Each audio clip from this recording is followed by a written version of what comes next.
temperature suddenly dropped and everyone was freezing. In the middle of the apocalypse, he ran into his coworker from the office. Even though he wants to warm up with her, she would just be a burden, so he was going to leave. But after she said a few words, he decided to help her. Looks like this time the meat didn't fall onto the vegan's plate. He works in an office. His boss is an asshole and humiliates him every day. At least his hot friend is by his side. From the outside, it feels like she wants something, but doesn't know how to ask. Suddenly it got cold. On their phones, they saw the world was going crazy. The temperature suddenly drops, and it even snows in Africa. Now there's water there, even if it's frozen. He needs to go back to work, but the elevator doesn't work. So he takes the stairs, almost freezing. It's times like this that our little guy curls up from the cold. When he gets there, there's no light in the office, just weird metal noises. Suddenly a zombie walks into the room wanting to talk to him, but he runs away and locks his coworker outside. An emergency message says a virus has spread. Now humans are eating other humans to fill their bellies. The truth is that days ago a system showed up for him, selling things to deal with zombies. Even though it seemed weird, he thought he was hallucinating. Suddenly even the internet stops working. The temperature is already lower than Alaska, so he goes up the stairs using his phone flashlight. He finds clean clothes and changes, just in case he runs into the girl again. Gotta stay clean, right? He also finds a backpack full of supplies and a blanket, and in the manager's office, something that can be used as a weapon. It's been 3 days since the cold arrived, and things don't seem to be getting better. The only possible rescue is by helicopter, and it doesn't look like it's happening. In the system, he sees a coat for sale, but he doesn't have money for anything, so he ends up falling asleep, depressed. Suddenly, he wakes up to a noise at the door. He quickly gets up with his golf club, but when he opens the door, it's not a zombie he sees. He actually recognizes the man, who explains he escaped through the emergency door to get there. But when the man asks if he has food, our protagonist lies, saying no, then says he'll go get some water. But the man grabs his arm with a strange look, questioning if that's true. Jyn Sang got suspicious of the situation. In the bathroom while filling the bottle, he remembered the man was sweating, even in all that cold. But again, he thinks it's just paranoia. Suddenly, he's attacked by a zombie, but he hits it with his bottle and kicks its ribs. Only then he realizes it was the man from earlier and is shocked because he was fine just moments ago. Then Jyn Sang grabs his club and starts massaging his coworker's head. If he had headaches before, he doesn't anymore. With that, the system tells him he earned 1 coin. That was sudden. But when checking the man's arm, he found out how he got infected. Going back to the office, he was deep in thought until he heard a noise. Looking out the window, he saw a man alone fighting several zombies. But he couldn't last long, and soon was violently overrun by the zombies, becoming one of them in seconds. 3 days passed, and the phone battery is already a distant memory. He spends all his time just staring out the window to save as much power as possible. During that time, he sees a bunch of people trying to escape, but every single one of them ends up turning into a zombie. But even with all that, he realizes he needs to get out of there, because just sitting around will only bring him closer and closer to dying. So if possible, he wants to find other survivors he can actually trust inside the building. He decides his target will be the 6th floor, because he needs to check if the entrance is blocked like Kim Ju-man said. Suddenly, the lights in the place turn on, and the young guy runs to the windows thinking everything's back to normal. But the whole city was completely dark, crushing Jyn Sang's hopes. He figures someone must have turned on the emergency generator. As he moves forward, he keeps thinking the lights could go out again at any moment, so he needs to find the other survivors before that happens. He assumes whoever did it is probably in the admin office or the security office, both on the 1st floor. Before heading down any further, he takes off his shoes so he won't draw attention. Soon after, Jyn Sang reaches the 6th floor and decides to take a quick peek, and notices there's a room blocked from the inside. Seeing that makes him happy. Now he's sure there really are other survivors in the building, but for the moment, he decides to back off. He thinks about how, apparently, the zombies outside still haven't gotten in. But considering what the lobby's like, there's a huge chance there are some undead down there. Still, when he opens the door to the 1st floor, he runs straight into a horde of zombies. He admits he kind of expected escaping the building wouldn't be that easy. Even though he's relieved the monsters outside haven't gotten in, Jyn Sang knows it's only a matter of time before the doors get smashed. Without wasting time, he decides to get out of there fast. After a while, when he reaches the management office, he finds a coworker who'd always been really nice to him already dead. Looking at the condition he's in, Jyn Sang concludes the guy froze to death. Out of respect, he closes the man's eyes and hopes he can rest in peace. After that, Jyn Sang heads to the security office to look for survivors. But before going in, he worries they might have set traps. So he knocks on the door really softly so he won't attract the zombies. Suddenly, the door opens before he even tries to go in. A guy comes out and tries to attack him, but Jyn Sang manages to block it with his bat. Because of the noise, the zombies get drawn in. Even though he's nervous, the guy with glasses yanks Jyn Sang inside and slams the door shut. After that, the two of them confirm neither one is a zombie. Jyn Sang explains he came because the emergency generator turned on and he figured there had to be another survivor. To calm him down, Jyn Sang introduces himself properly. The other guy says he's also from the development team, and his name is Choi Jae-sung. At first, Jyn Sang worries the guy might be infected like Kim Ju-man, but he isn't sweating like the old man was. Jyn Sang wonders if he'd been in the break room, because he seems pretty chilled, like literally. Then he thinks that the fact the guy has enough self-control probably means he isn't infected. So Jyn Sang tries to reassure Jae Sung, but he still keeps backing away. Jyn Sang starts wondering what he can do to break the ice. Then he thinks maybe offering him a cigarette would help, and asks if he wants one. At first Jae Sung hesitates, but then he takes it. After a bit, he says he finally feels alive again. Jyn Sang says he totally gets it, given the situation. It's one of the few comforts they've got. Right after that, Jyn Sang mentions he's only eaten half a chocolate bar, and the other survivor starts digging through his backpack. Jyn Sang assumes he grabs some bars from the break room, but Jae Sung pulls out a dry instant ramen pack and warns him that eating too fast can mess up his stomach. Since he's from the dev team, Jyn Sang asks if he took everything from the second floor, and Jae Sung says yeah, because there's no point keeping food in the fridge anymore. They both start laughing, admitting it's true.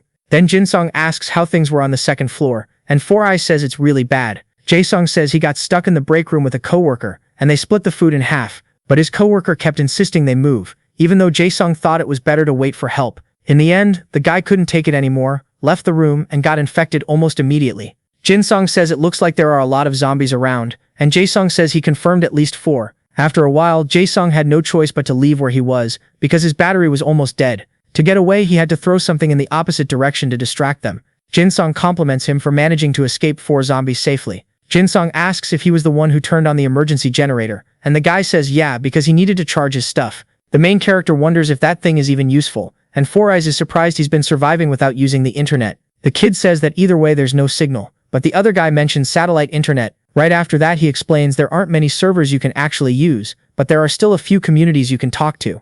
Then the kid's phone connects to the network. He manages to get on social media, and he thanks him for the help. Suddenly they hear a noise, and Jyn Sang says it looks like the emergency generator was running out of power. The guy changes the subject, and asks what the main character is going to do now, since he's staying there. Hearing that, the kid figures the guy clearly doesn't want him around, and he doesn't blame him. Last thing he needs is someone else eating his food while he waits to be rescued. The kid tells him he's going to head out because he wants to keep exploring. To help him out, Jyn Sang hands him a flashlight and a portable charger. Jyn Sang is really happy because if the power goes out, those would be super useful. To pay him back, the main character gives him a few cigarettes so he can take the edge off. After that, the kid decides to leave, and Jyn Sang wishes him good luck. On the way out, the kid sees a bunch of zombies, but they're distracted and don't even notice him. When he gets to the stairs, he thinks about going down to the garage and grabbing his car to get out of the building. But he gives up on that because he doesn't think leaving the company right now is a good idea. So he decides to go up a few floors to get more info, and only then try to escape. Suddenly the lights go out, but he stays calm, because now he has a flashlight. He starts moving slowly, since the zombies might have moved since last time.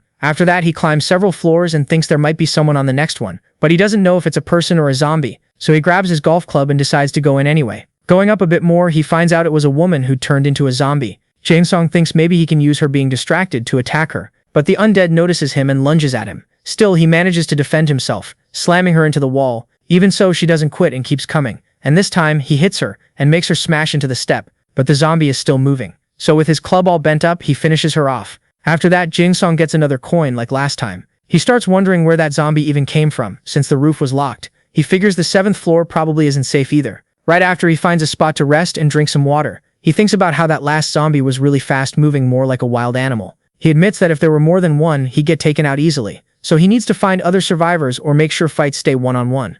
After that, he checks the internet, but all he finds are people complaining about the temperature. He gets annoyed there's no new info about the zombies, just survivors crying and begging for rescue. So Jyn Sang assumes the government has basically collapsed. He starts feeling hopeless because it looks like he'll have to survive alone in a world God has abandoned. On the 5th day, the cold gets even worse. To keep from freezing to death, he gets up and does exercises to warm himself up. But that makes him really hungry, and he needs to eat more calories. Then Jyn Sang takes off his shoes to explore, because they just get in the way and make noise. He heads out to find proper food before things get worse. Outside, he thinks that based on what Jyn Sang said, half the food from the break room should still be in his zombified coworker's bag. The problem is there are probably more than 4 zombies, and there's no way to grab the bag without the others noticing. Jyn Sang decides the only way to get it is to separate them one by one. Then he starts mapping out where all the zombies are, but he can't find the last one. He decides to deal with that later, and goes looking for tools to fight the monsters. Next, he goes into a room that seems empty. Inside, he finds non-food supplies. Suddenly, he hears a zombie in the hallway, grabs a cup and throws it to get its attention.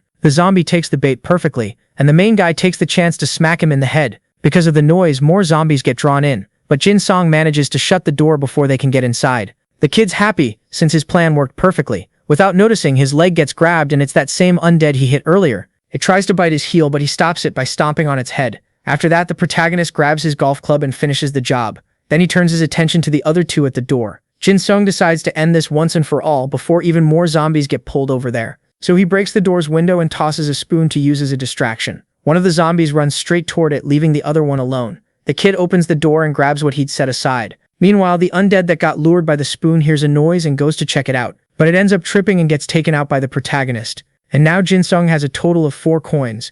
Looking at the condition of his club, the kid says there's no way he can keep using it. After that, he finally manages to grab the backpack full of supplies, but either way, he doesn't have any weapons left. So he wonders if he should explore the place, since Jyn Sang and his co-worker probably didn't go anywhere besides the break room. And he's happy because just in development team 1, he scored a portable charger and even nutritional supplements. So he thinks maybe it's a good idea to ride that momentum and check out team 2. Suddenly he hears a noise, assumes it's another zombie and freaks out because now he's got nothing to defend himself with. So he decides to just run for it. Somewhere else he jokes that he never thought he'd feel safe in an office, especially in a situation like this. Right after that, he decides to check what he managed to get, and inside the backpack there's a ton of food. Jyn Sang feels relieved, because it should be enough to last another month. But he still hasn't solved everything, because he's still suffering from the cold. Before dealing with that though, he decides to clean the grime off his body. While he's washing up, he complains about how cold the water is. Then he notices a wound on his heel, and wonders if it was caused by that zombie earlier. Still, he doesn't worry too much, because he thinks you have to actually get bitten to turn into one of them. He goes online and confirms the theory, since someone got scratched by a zombie and nothing happened, even after days. Jyn Sang gets up, relieved, but there's still a problem. He needs a way to warm up his feet. He opens the shop window and finds a set of winter clothes. Seeing the price of each piece, he gets pissed. He knows he doesn't have a choice, and decides to buy the boots. As he puts them on, he's surprised they fit perfectly, and wonders if they were custom made. Right after that, Jyn Sang wonders if there's anything else, because boots won't be enough. So he starts looking around the shop and suddenly finds something interesting, buying it right away. It's a pack of wet wipes, and it makes him feel more human again. On day 7, the water apparently gets shut off too. Luckily, he'd stored about 2 liters beforehand, already expecting something like this. Still, that'll only last about 3 or 4 days. After that, he lies down thinking it's messed up that the water got cut off right when he was starting to feel alive again. While browsing online, he sees a bunch of people saying they think the government abandoned everyone. Somewhere else, a guy posts that he's getting ready to head to a small convenience store to look for supplies. He says he'll tell everyone how it went if he survives. Still lying there, the protagonist thinks about how the number of new posts has been dropping little by little, so he assumes most people are probably already gone. He gets up and realizes he can barely see any signs of survivors through the window. But Jyn Sang refuses to believe everyone's dead because there's gotta be someone hiding somewhere just like him. On the 8th day, that guy who went to the convenience store still hasn't posted anything. He understands that even though he still has water and food, he can't stay there forever. But for that, he'll need more survivors, some allies, because leaving the building alone is basically suicide. The main issue right now is that he needs to be armed to move around. But the kid only has 1 more golf club, which is gonna end up being useless after you take down like 3 zombies. Jyn Sang finds the perfect hammer in the shop, but it costs 5 coins, and with that money he could buy warmer clothes instead. Right after that, he decides to grab his last bat and check out the other floors. He gets to a wrecked room and starts wondering why there's nobody there. The bloodstains look like they've been there a while. All of a sudden he starts catching that zombie smell, but it's weird because there aren't any bodies. Then he tries to open a door, but it's locked. He wonders if someone's hiding on the other side, even though he can't hear anything. So Jyn Sang decides to smash the lock with his bat. When he gets through the door, he finds a pile of zombies stacked up. He's shocked because it would have taken at least 10 people to do something like that. After that, he thinks that if those people teamed up with him, he'd have nothing to worry about. But he gets disappointed because there's nothing useful there. Looks like the place was already picked clean. Then he goes to grab some coffee and starts wondering if those people are still in the building. Suddenly, Jyn Sang notices a piece of paper stuck behind the machine. It's a letter from whoever cleared out that floor. In it, the guy says he's leaving the building on the 8th day after the outbreak to head to an island on the west coast, since it sounds like a good place to stay safe from zombies. Jyn Sang gets annoyed because that survivor left the building just 1 day before he showed up. Then he realizes the guy from the letter is an old acquaintance who used to brag about being ex-special forces. He also notices there's something written on the back of the letter, saying he left a gift in the drawer. When he opens it, Jyn Sang finds a few tokens for the coffee machine, and it actually makes him smile. The next day, he rereads the letter and sees a warning: avoid the 5th floor. He wonders why, because logically it doesn't seem like that floor would be packed with zombies, but the guy doesn't seem like the type to warn someone for no reason. Then he thinks about how it's been a long time since he's seen even a single survivor, and the more time passes, the lower his chances get of finding anyone to team up with. So he decides to search the other floors, since he already missed 1 chance to find someone. Suddenly a flash of light fills the room and hits him right in the face, and he panics thinking someone's signaling him. When he looks at the building next door, he sees someone. The guy tries to communicate with Jyn Sang, but he can't make anything out because it's too far. So he gets the idea to use his phone's zoom. On the sign, the person says there are people on the 6th and 7th floors, and there's 1 more guy with him. Jyn Sang gets excited finding out there are more survivors in his building and decides he'll deal with the two in the other building later. He grabs his bat and heads out to find potential allies. When he gets to the floor, he remembers the entrance used to be blocked and wonders if they cleared it now, so he doesn't get mistaken for a zombie. He yells out who he is and says he's not hostile. Then he notices the entrance looks like it was forced open, judging by the mess, and he starts wondering if someone got there before him. All of a sudden, a zombie tries to jump him, but he blocks it with his bat. Right after that, he kicks the undead back. Then he grabs a table and finishes the job, earning more money. After that, Jyn Sang starts looking for where the other survivors are and wonders if he got played. Then the doorknob behind him starts moving. He walks up and says again he's not there to hurt anyone. Inside, the person is holding the door shut, shaking. Jyn Sang adds that he works there too, he's part of the sales team. Then he says if they don't answer, he'll have to break the door down. Just as he's about to, the door opens and it's Sang-asu.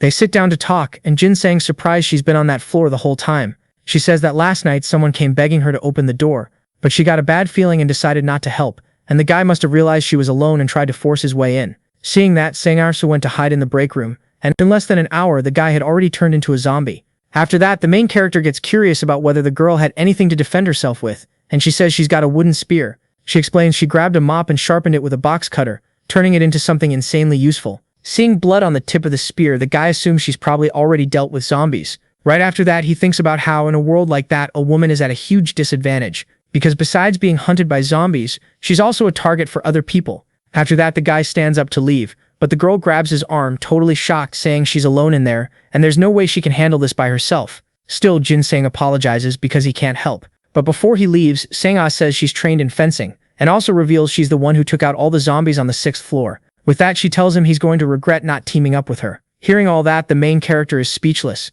and then the two of them form an alliance. Next, she shows him a backpack with all the clothes and food she managed to find. The guy asks if she has a portable charger, and she says no, because they're useless. So Jyn Sang tells her about satellite communication. After that, he starts wondering how many zombies there are in total. She tells him there are 8 undead, which makes him feel relieved they teamed up. After grabbing a few more chargers, the girl asks if they can go now, but the guy notices some marks on the door. Sang-ah says that was caused by the guy trying to break into the room. So Jyn Sang decides to look around more and finds a parking meter. He gets excited, because he needed something to defend himself with, even if the downside is that it's pretty short. Suddenly the girl says she has an idea. She decides to attach it to her wooden spear. The main character admits it's actually really useful, because he can use it like a spear and also jab people with the parking meter end. After that, he thanks her and thinks it's good having more people around to survive. They both figure they won't have to worry about food for a while, since they've got plenty of supplies now. Jyn Sang gets curious about where she even got a frying pan. Jyn Sang says she was planning to return it because she didn't like the color,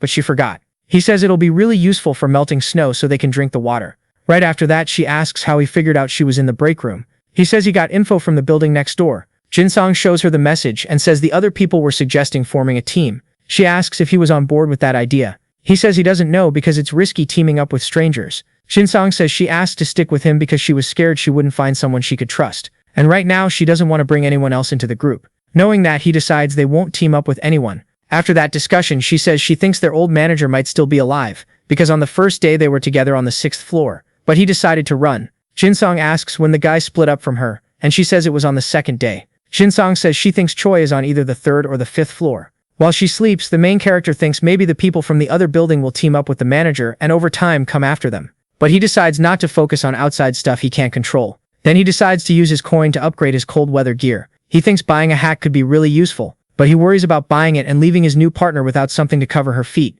because if she can't move, she'll end up being dead weight. After that, he realizes he's being selfish and decides to choose later. The next day, he wakes up to her messing with her phone and asks what the battery percentage is. She's surprised to see he's already awake, and he says he can't really rest properly in this cold. Then Jyn Sang asks if she charged all the batteries, and she says yes. Sang-ah shows him the phone is at 22%. Since they're talking about it, she asks if he checked whether there's a solar generator on the roof. He basically admits he didn't even know that was a thing. The girl says she was in charge of it for a while, because of a support project tied to a small company. At first, the plan was to install the generator on the roof, but the project got shut down after they found a defect before it ever went on sale. The guy asks if she knows how to run the machine, and she says, yeah, she was the one responsible for the project. Hearing that, he decides it's a good idea to go up there and check it out. So the two of them head up to the roof, which is completely covered in snow. They find a temporary ladder to get up to the generator. Jyn Sang tries to pull the ladder down, but it doesn't even budge. The girl says she'll climb up. She just asks him to hold it steady. Right after that, the protagonist gives her a boost so she can get up.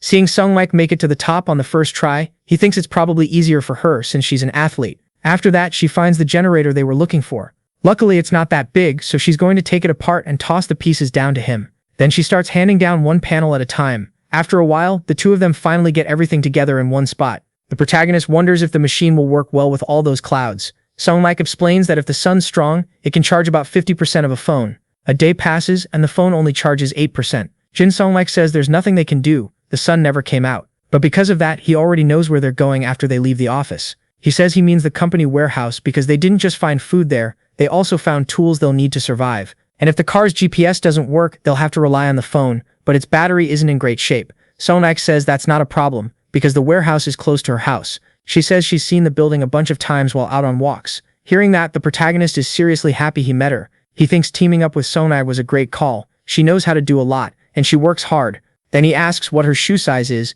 because he's thinking of bringing her some boots if they fit. She's really grateful and tells him her size. Jyn Sang goes and gets the boots for her, and they fit perfectly. Suddenly a window pops up in front of him saying a group has been formed, and all the members' coins will go straight to him. Seeing that, he figures it's better to get more allies. Still, he doesn't get why it only showed up now, and he wonders if it's because he gave her the boots. Noticing he's spaced out, Siana gets worried about him. Jyn Sang says he's just a little dizzy because he hasn't been eating properly the last few days.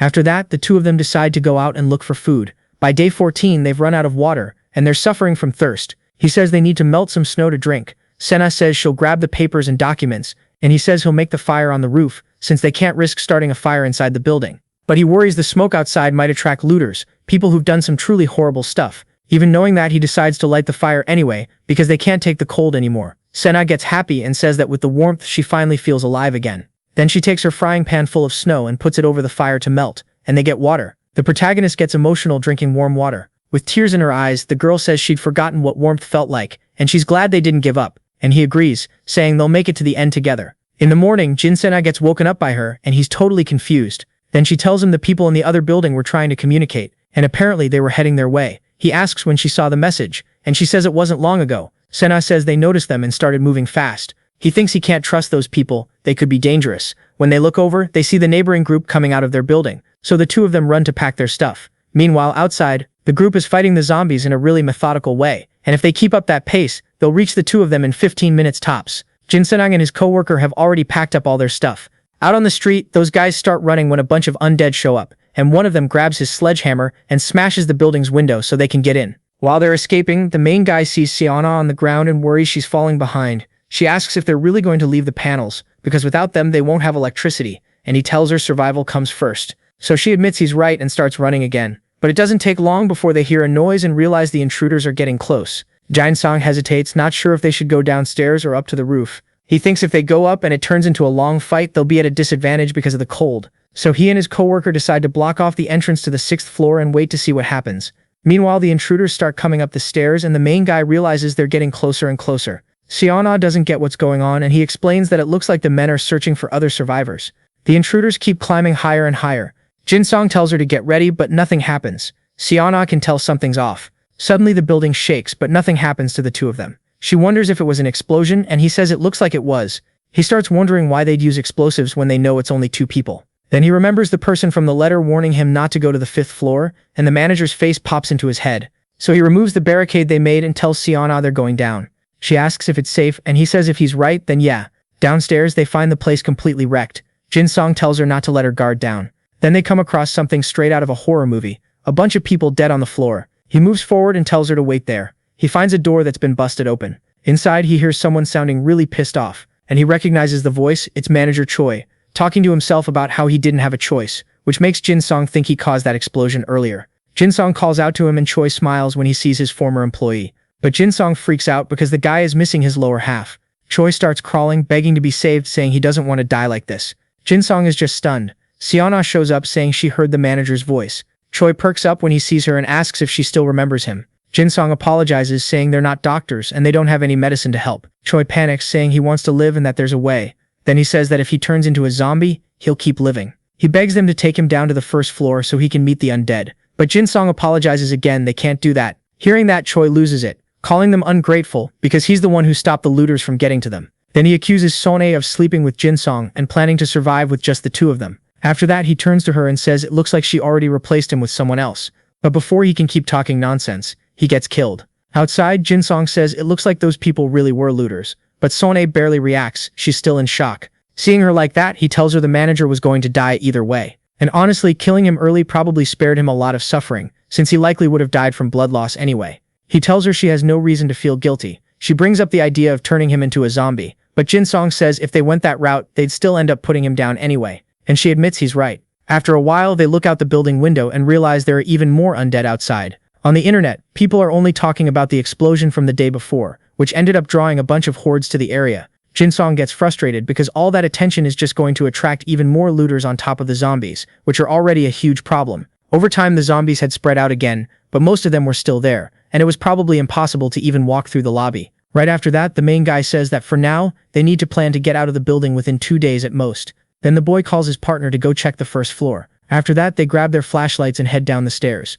All of a sudden, the girl hears something and asks if he heard it too. Jyn Sang says it sounded like it was coming from upstairs. Peeking through the crack in the door, they spot a zombie. Siana feels sick, thinking it might be Manager Choi turned into a zombie. The boy says that's impossible, because they hit the guy in the head so he wouldn't come back infected. Then she thinks maybe it's one of the looters, but the main guy shuts that down too, saying they hadn't turned when they went up to the 5th floor. After that, Jyn Sang figures it must be a survivor from the 3rd floor they never found, or just some random undead that got in through a window. But the two of them decide to go with the first option instead of zombies that climb. When they reach the 1st floor, they crack the door open a bit and are met with a massive horde of zombies in the lobby. Seeing that, the main guy is stunned, thinking the situation is way worse than he expected. Then he notices the security room and wonders how Jyn Sang is doing, because if he's still in there, he's probably already aware there are zombies outside. So the boy shuts the door and tells his partner it'd be insane to try to leave that way. Siana suggests going through the underground parking garage. The guy says that last time there were some monsters down there, and decides to go check what it's like now.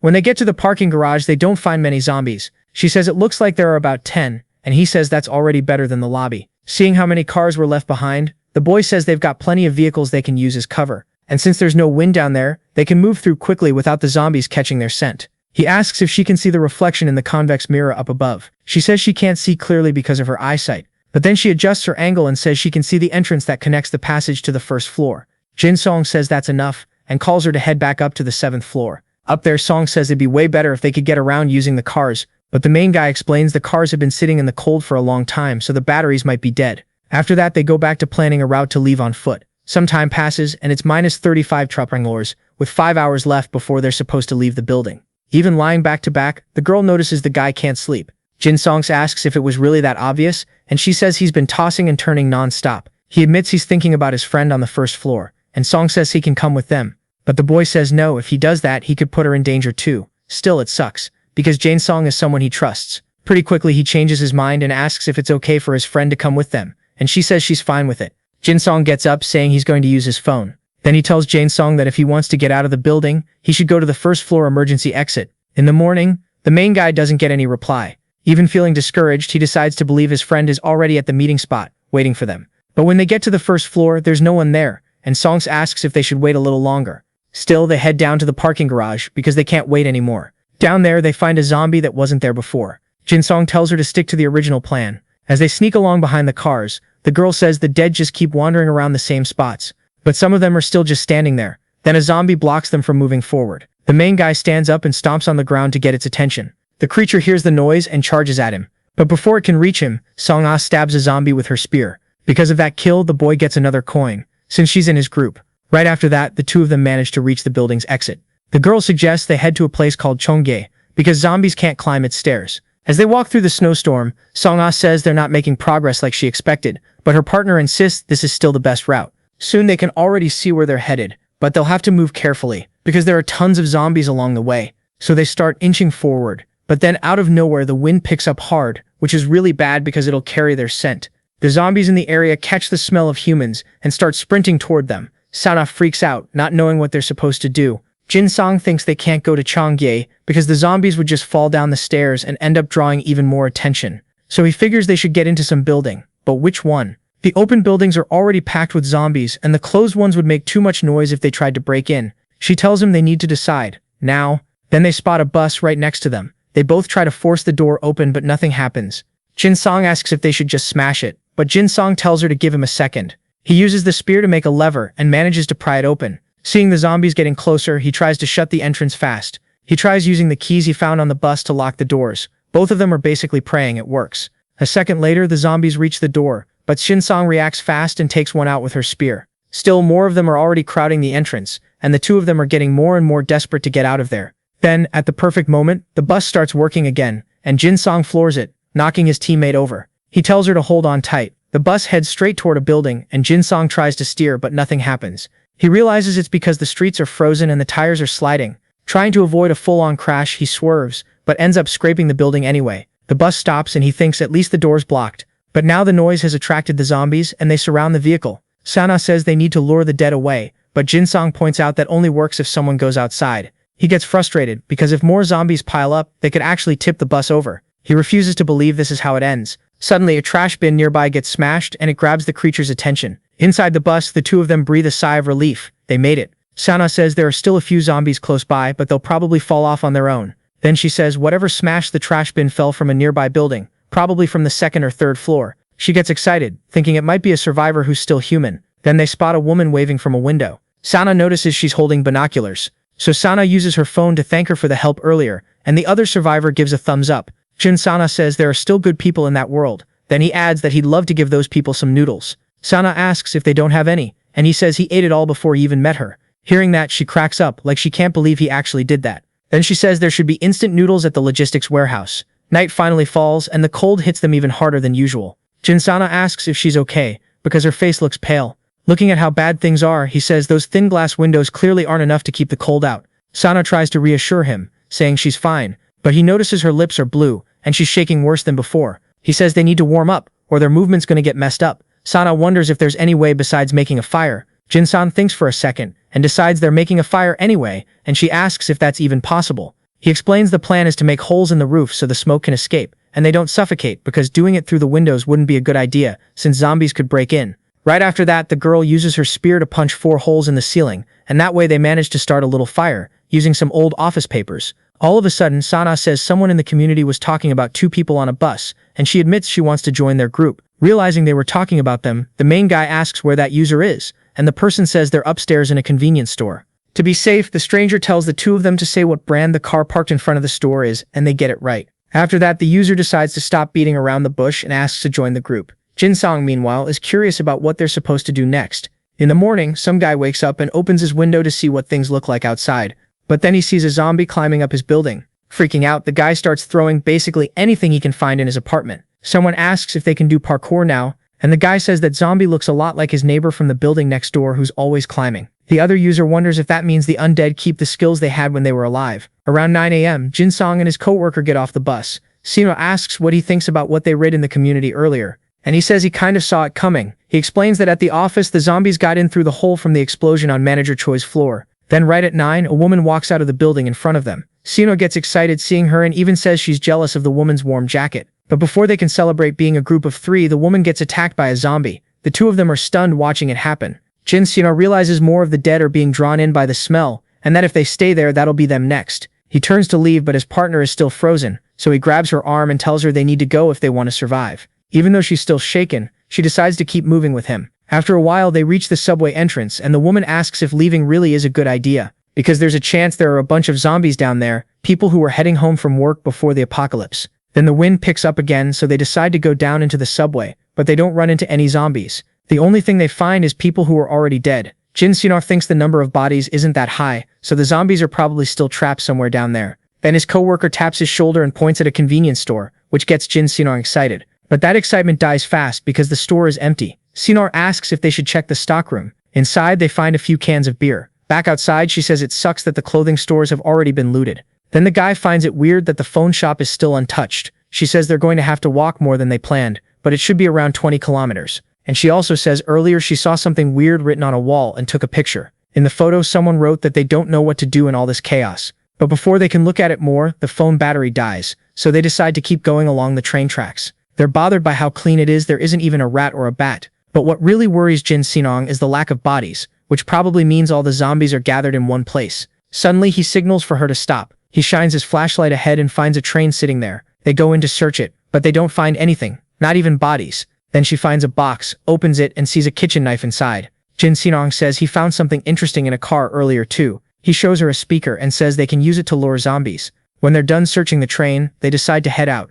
Outside, they spot someone in front of them, and it's a zombie. Jyn Sang is shocked because the thing has to be at least 2 meters tall. Sang recognizes him and says he used to be a pro baseball player before he retired. Nervous, the guy says they should avoid him as much as possible. The two of them start moving slowly, but the monster catches their scent, so the creature charges at the humans, and the main guy tells his partner to take her place in the plan. Right after that, Jyn Sang drives his spear into the zombie's chest, keeping a safe distance. The girl uses the opening to smash the thing in the head with a golf club, but the club snaps from the impact. The undead immediately turns its attention to her. Seeing how strong it is, the main guy is seriously impressed. The creature yanks itself free of the spear and goes straight for Siana. Luckily, she dodges and stabs the zombie in the head with the sharp, broken end of the golf club. They both comment on how freakishly strong that undead thing is. After that, Jyn Sang apologizes for not being able to hold it back, but his teammate calms him down, saying there's basically nothing else they could have done in that situation. Siana wonders if they should attach the sharp metal piece to the spear too. He says it's a great idea since it'll boost the weapon's damage. Then she upgrades the spear like that.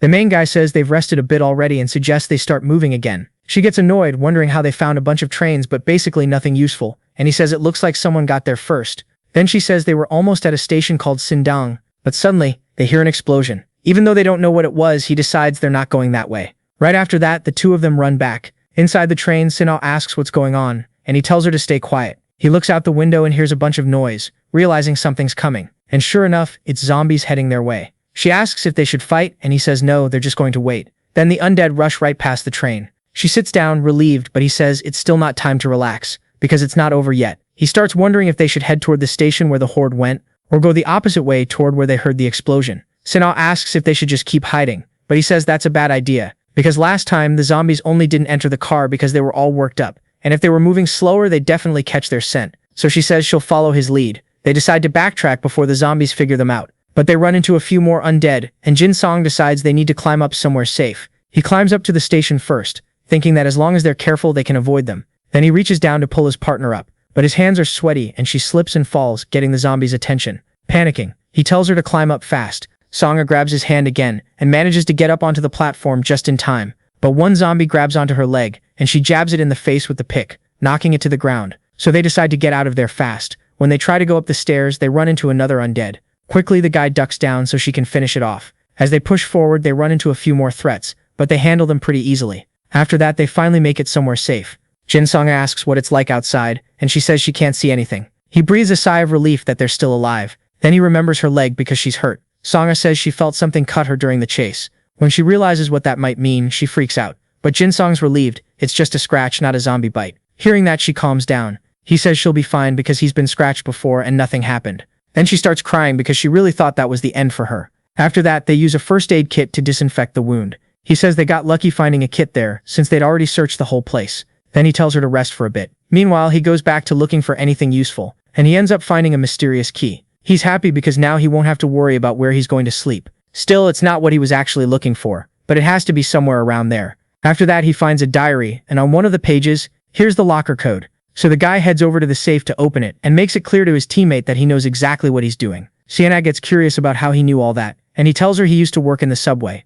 And during that time, he learned that people always write down security codes in their diary. She wonders if there's anything special inside the safe, and he says most of the time it's just station keys. But what they're actually looking for is a box with a gun. He explains it was meant to be used in case of robberies or attacks. After that, he hands the box to his partner and asks her to hold on to it. But Sana refuses, because she's never held a gun in her life, and he says he gets it. Right after that, Jyn Sang shows her the keys he found earlier, and she asks what they open. He says he thinks they're for a staff room. Then they go to the room and the key unlocks it. When they walk in, they find a zombie sitting on the floor. But Sana checks and realizes it's already dead. After a while, the two of them lie down on a bed and she feels insanely comfortable. She jokes that if they move again, they're taking the blankets with them, and he asks if that's even possible. She says their food was running out anyway, so their bags had plenty of space. Then she turns over and tells him to get some sleep, since they've been running around all day. In the middle of the night, Jyn Sang gets up, thinking about how low their food is, and decides they need to reach the warehouse as soon as possible. Staring at the winter clothing kit, he figures they're still going to suffer a lot from the cold. Plus, things underground are getting worse, and if everything goes wrong, they might have to cover ground up on the surface. He realizes he can now afford to buy clothes for himself and his friend, but he also knows he can't decide that right now. Things seem okay for the moment, so he decides to think about it later. After that, he notices he might be able to do an upgrade. In the morning, Sang gets woken up by him. He tells her they're moving out immediately. On the train tracks, they find a bunch of vehicles flipped over, and he says it looks like someone did it on purpose. She climbs up onto one of the trucks to check things out, and on the other side, she sees a ton of zombies. Sangha rushes back to him freaked out, saying there have to be hundreds of dead over there. Hearing that, Jyn Sang suggests trying the other way, but she explains that this is the only line that connects to where they need to go. They sit down to talk it through calmly and consider going over the surface, but quickly realize the wind would give them away to the zombies. So he suggests they search again, because maybe they missed something. After his partner turns away, he opens the tab for a skill called Explorer, which lets you buy items that aren't listed in the shop. He decides to buy it, and the first thing he searches is vaccine. But nothing comes up, so the skill won't be used up. He tries different wording, like zombie antibodies or virus vaccine, but still finds nothing. It frustrates him, but at least he knows he tried. Right after that, he searches for deodorant, and at least that shows up. When he sees it last 90 minutes, he does the math and realizes he'll need to buy at least 3, since their destination is 4 hours away. He gets bummed because he'd been happy saving up coins, and now he's about to spend 3 all at once. Then he goes back to Siana. She's curious where he found deodorant, and he says he found it on the platform inside a few bags. Siana asks if it'll really cancel out their smell. He says worst case they can just run back. After that, they spray themselves with the deodorant and head outside. Jyn Sang tells her to keep pace because they might run into something dangerous. And it doesn't take long, they run into an undead. They start wondering if the deodorant is actually working. The zombie turns toward them and they immediately get into a defensive stance, but it just walks right past them. Siana gets excited because it looks like the deodorant really did work. He says that's going to help them a lot. After a while, she spots a gun shop that's totally untouched, but the guy says that's not a good idea because if there's someone in there, they're definitely armed. The two of them find a sign saying they're near Su's station.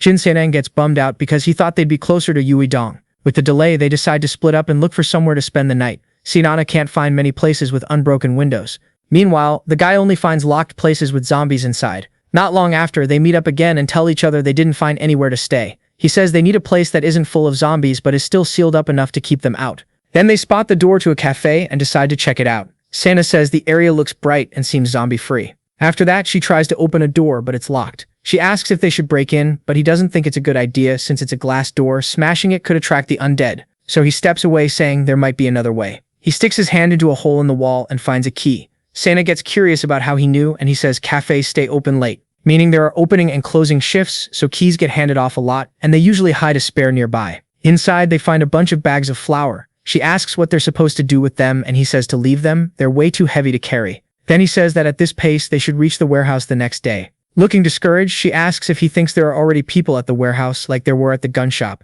He says the chances are pretty high, so she suggests they come up with a code word in case one of them is in trouble. After that, Siana suggests they talk casually as a signal if they find a gun. Jyn Sang suggests they speak extra politely if it's a melee weapon. They keep working out their codes, and she says that way their words won't stand out, so it'll sound like a normal conversation. Suddenly, their chat gets interrupted by lightning, and they're shocked because they've never seen lightning while it's snowing. He says it looks like the snow's going to pile up even more, which will make moving around even harder the next day. Right after that, she decides to get some rest. After a while, he wakes up from his nap to a weird noise. When he looks outside, he sees someone riding a motorcycle. Jyn Sang wonders why anyone would be out on the street this late at night. Realizing the biker is heading toward the warehouse, he refuses to believe the guy is actually going there. Then a horde of zombies shows up. Siang wakes up asking where they came from, and he explains they were probably drawn in by the motorcycle noise earlier. He gets frustrated because the route is going to be packed with zombies, and she asks what they should do. Jyn Sang says there's a chance that guy is purposely leading the horde somewhere, but she points out they don't have enough food to just wait for the zombies to spread out on their own. Suddenly he says maybe there's something online, but some people are just talking about how it's thundering while it's snowing, and others are talking about a rumor that there's a shelter on Yeongjong Island. Still, some people say it's a total lie, because there's a cult there. Another user guesses the shelter is just a setup to steal survivors' supplies. Reading all that, Sana says that's pretty dark. He remembers Hyukjae saying he was heading toward the west side of the sea, and that if they could reach him they might get some info. So Jyn Sang asks his friend to forget that place people mentioned online, and she agrees. After that they decide to stick to the original plan, and go to the logistics warehouse. But if they run into a horde or anything too risky on the way, they'll turn back. They use up their last deodorant sprays, and realize they need to move fast. Luckily, there aren't as many zombies in the streets as they expected. Sana says the warehouse must be close. He says the fog is messing with their visibility. And on top of that, the deodorant effect is wearing off, so if they run into a zombie, they'll have to fight. Soon after, she spots their destination. Jyn Sang is happy when he sees how tall the walls are, because that means they won't have to worry as much about security. The girl tries to open the gates, but they're locked. After that, she realizes those barbed wires weren't there before, so the two of them decide to walk along the wall, looking for a weak spot, and they end up finding a section that looks flimsier than the rest. Sana quickly says she's going to climb up, but the main guy warns her it's really dangerous, since they have no idea what it's like inside. She says they don't have any other choice. The repellent was wearing off and they needed somewhere to go. Jyn Sang agrees but tells her to be careful because there could be dangerous people on the other side. Then she backs up, gets a running start, and uses him to help her get up onto the wall. She takes a quick look and says she's going to climb down, not realizing someone in the shadows is watching her. Siana jumps to the other side, but before she can even celebrate, someone grabs her and tells her to put her hands up. The person pats her down and finds out she's unarmed. Then he asks where her partner is, and with no other option, she tells him he's outside. So the guy orders her to tell her friend to go to the front gate. Siana yells for Jyn Sang to go to the gate, and he immediately realizes something's off. From the way she's talking and using their pre-agreed codes, he figures out there's only one enemy and he's got a gun. So he pulls out his pistol and says he'll go to the gate like he was told. After that, the kidnapper tells him to drop his weapon and come out. Jyn Sang says he's only got a spear to protect himself and throws it on the ground. Right after that, he starts wondering what to do because his weapon doesn't have much range and he needs to get closer. But the enemy will notice. Then Jyn Sang tells the kidnapper to let his friend go since he did everything he was told. The guy tells the girl to move. And Jyn Sang thinks that's perfect because now he'll be close enough to hit him. Once he gets a good distance, Jyn Sang pops out aiming his gun at the guy. Siana sees what he's doing and quickly ducks. Both guns go off but nobody gets hit. Because of the shot, the guy ends up blinded, and in a panic he starts firing everywhere. Siana moves fast and takes him down. The guy starts yelling, calling them idiots, and Jyn Sang tosses Siana some tape so she can deal with him. Suddenly Jyn Sang hears a noise behind him and wonders if it's another enemy, but it's zombies drawn in by the gunshots. He tells Siana to grab the keys and open the gate, but the kidnapper refuses to cooperate. Jyn Sang yells that they're running out of time. Siana gets fed up and kicks the guy to get what she wants. Right after that, she finally gets the keys. While she tries them one by one, Jyn Sang is basically fighting for his life. One zombie goes for him, but he easily takes it out with a hit to the head. Then another zombie lunges at him, and this time he can't use his spear because it's still stuck in the first one. With no other choice, he drops his weapon and dives to the side. Now he's on the ground, totally exposed. But before anything can happen, the gate swings open and smacks the zombie right in the face. Siana shows up and signals for him to get inside. Jyn Sang runs in fast, and she shuts the gate, leaving all the zombies outside. Right after that, they're relieved, because neither of them got hurt.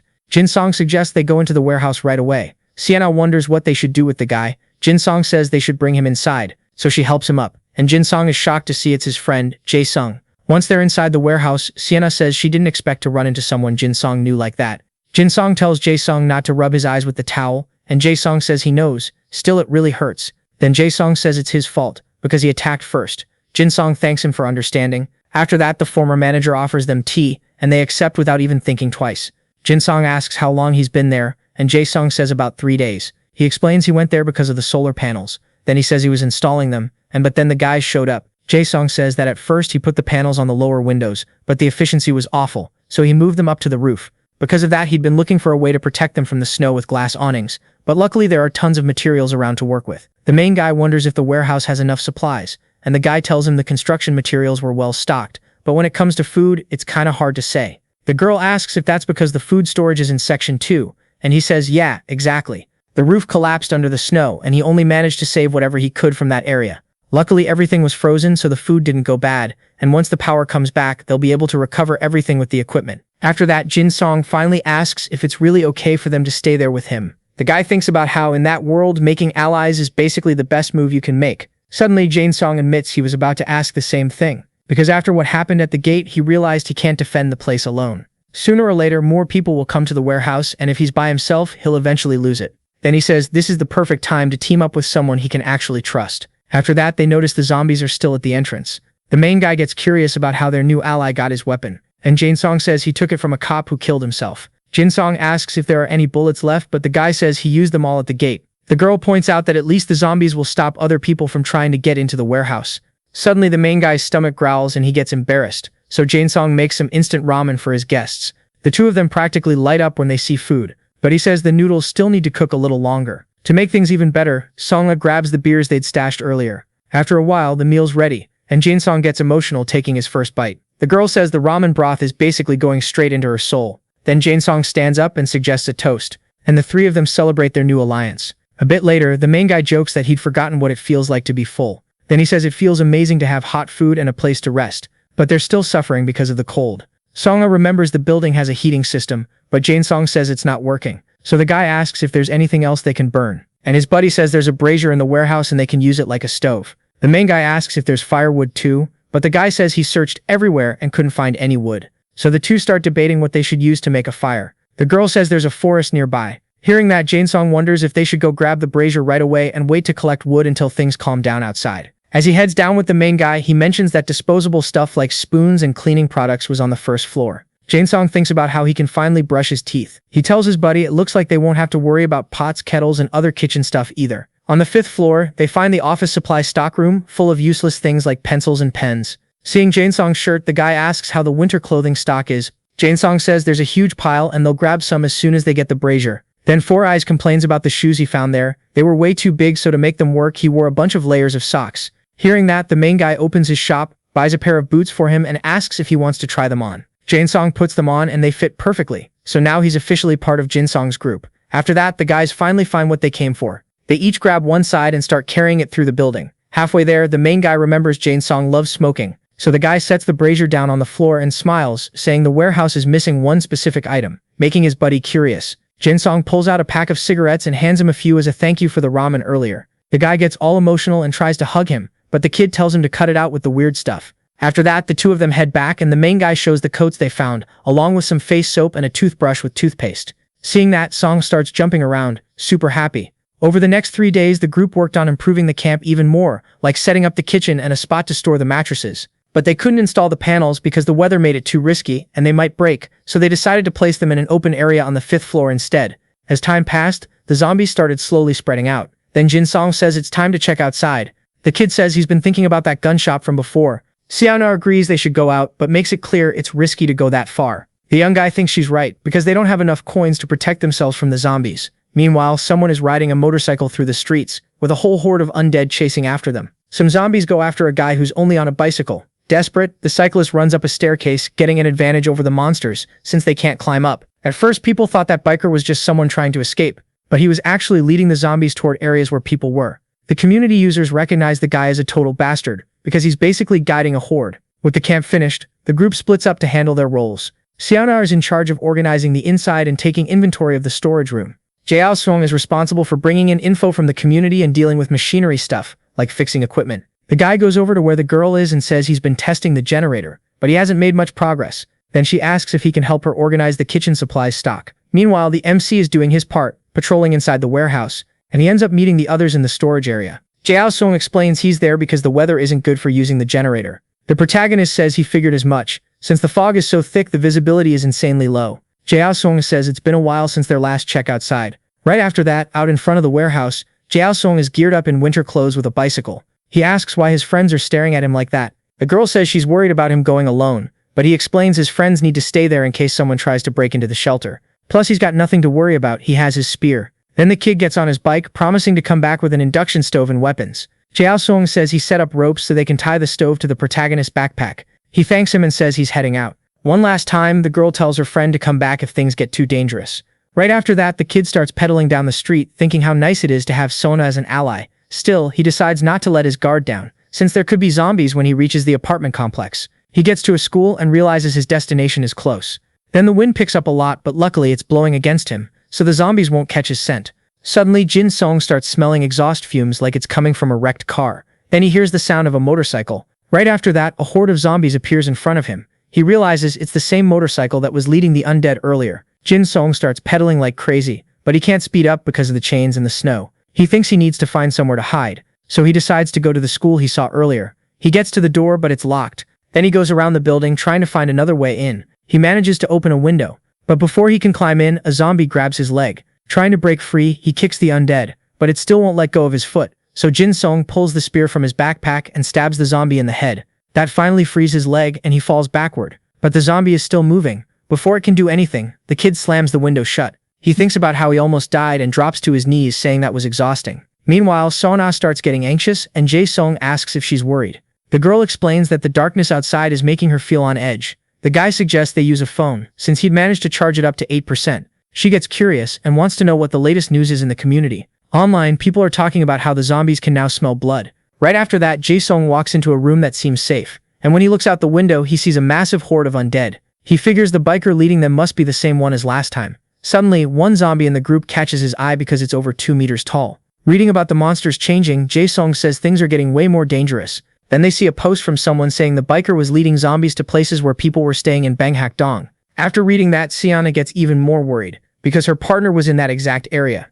Jyn Sang grabs her arm and asks where she thinks she's going, and she says that at this rate, the main guy is going to run straight into that horde, and if he runs into them, there won't even be anything left to find. So she turns to leave the warehouse and go look for her teammate. But the guy says it's already too late. Siana asks what he means by that. Jyn Sang explains the post-warning about the horde was from the morning, and by now they've probably already reached the area. Then he says their priority right now is to fortify the place so the horde doesn't come through there. Hearing that, the girl decides she'll do whatever it takes to protect the warehouse. Meanwhile, Jyn Sang hears a noise in the classroom next door and wonders if it might be another survivor he can team up with. But when he opens the door, he finds a zombified child. He gets the zombie's attention. It turns around and lunges at him, but he takes it out with a single strike from his spear. With tears in his eyes, Jyn Sang apologizes to the child. After that, he keeps moving through the building, but there aren't any other zombies.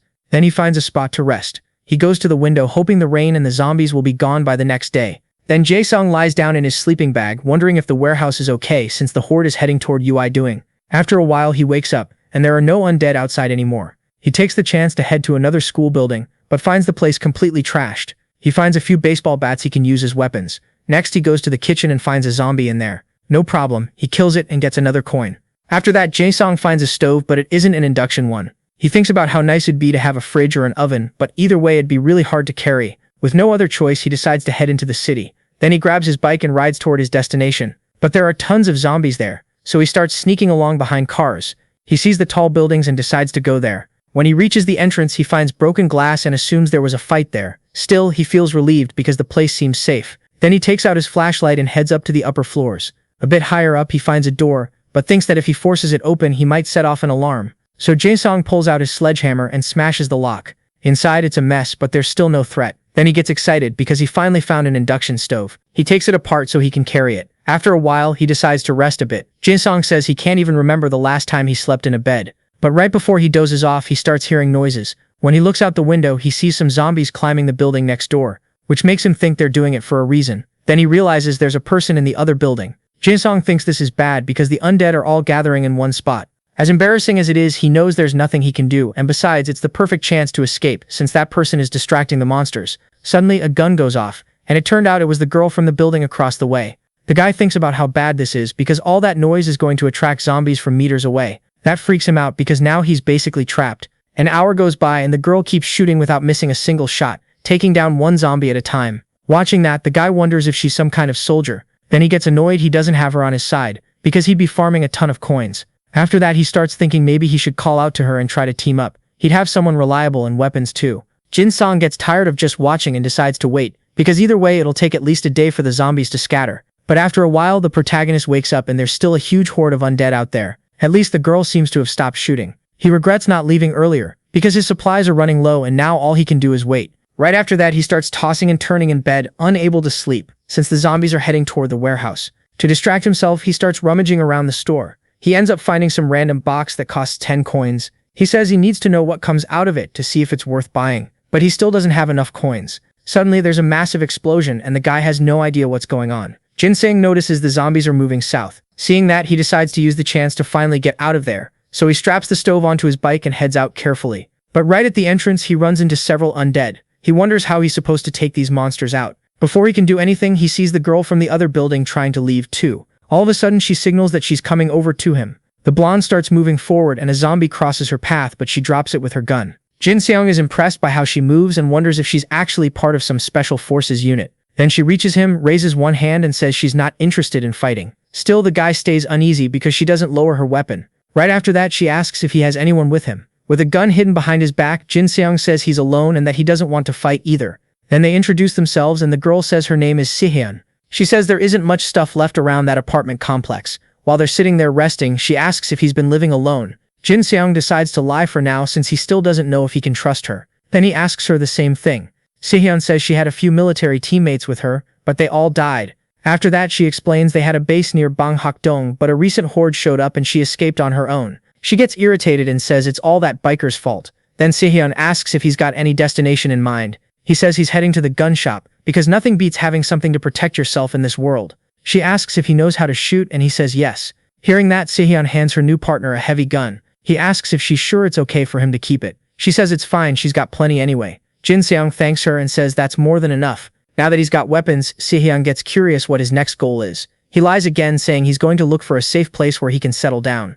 After hearing that, she suggests he come with her, since it'll be better if they team up. Jyn Sang figures maybe she just doesn't want to be alone, so he decides to use this chance to see if she's actually someone he can trust. After that, he starts following her as she takes out zombies along the way. Watching her, he thinks he really wouldn't want her as an enemy. After a while, they make it to Samkandong pretty quickly, thanks to her escorting him. Then Sihyun suggests they stop walking for a bit and take a break. Sitting in a restaurant, they chat about grabbing something sweet to get their energy back. After that, they get up to leave. The girl says finding food should be their top priority right now, and the main guy agrees. But before they can keep talking about it, someone starts shooting at them. Sihyun immediately runs to take a position and fire back, like she already knows who the shooters are. Seeing that, Jyn Sang starts wondering if the enemies have some kind of grudge against her. He runs up to her and asks what's going on, but she stays silent and keeps shooting. It turns out the shooters are soldiers, and they tell someone named Kelly to surrender or she'll die. She doesn't stop firing, and the guy tells her to stop because she's going to attract a zombie horde. Sihyun says she'll never surrender because she can't go back to that place. Then she says those men did horrible things to her body, which completely shocks him. Jyn Sang starts wondering if he can really trust her and what he's supposed to do. Suddenly she grabs him and throws him in front of the bullets, saying she'll surrender. Luckily, none of the shots hit him. Trying to protect himself, he drops to the ground and says he doesn't want to fight. One of the soldiers signals the others to stop shooting. Sihyun sees the opening and tries to run, but she gets shot in the arm. Even injured, she keeps going, and some soldiers chase after her. Other men come up to Jyn Sang and ask if he speaks their language, and he says yes. First, one soldier introduces himself as Brian, and asks if Jyn Sang is Kelly's partner, but he says he doesn't even know who that is. Then the guy says the woman from earlier was Kelly. Jyn Sang replies that she told him her name was Sihyun. Right after that, he explains he met her a few hours ago, and they decided to team up. He also says Kelly told him the men did horrible things to her. Hearing that, the soldiers can't believe it because they say she was the one who betrayed them. She tried to steal food and killed one of them. Now Jyn Sang doesn't know which story to believe. The men who chased Kelly report back that they couldn't catch her because the gunshots attracted zombies and made the search harder. Brian asks how many undead there were, and his men say enough to hold them up for a long time. After that, the commander comes over to Jyn Sang and says he's going to trust him, and Jyn Sang thanks him. Then the soldiers find Jyn Sang's bike and think it's weird how heavy it is. Jyn Sang gets worried because at this rate he's going to lose his whole bag, so he steps forward and says the backpack is his. One of the men glares at him and says they found one of their group's guns. That makes Jyn Sang think they might not give his stuff back. But Brian walks up and hands him his backpack, saying he hopes Jyn Sang won't use what's inside it for anything bad. Then the soldiers leave, saying they hope to run into him again someday. Jyn Sang decides to grab his bike and head home too, but he runs into a problem. His bike got hit during the shootout. He picks up his portable stove and starts walking through the snowstorm. After that, he thinks it might be better to buy repellents just in case, since he still has 1.5 kilometers to go to the warehouse. When he opens the shop, Jyn Sang finds out he has 16 coins, and he has no idea how he got that many. He starts thinking he got all that money because of Kelly's kills, but it's weird because he never got any notification that they were in the same group. But the system is only counting Sana and Jyn Sang as his teammates,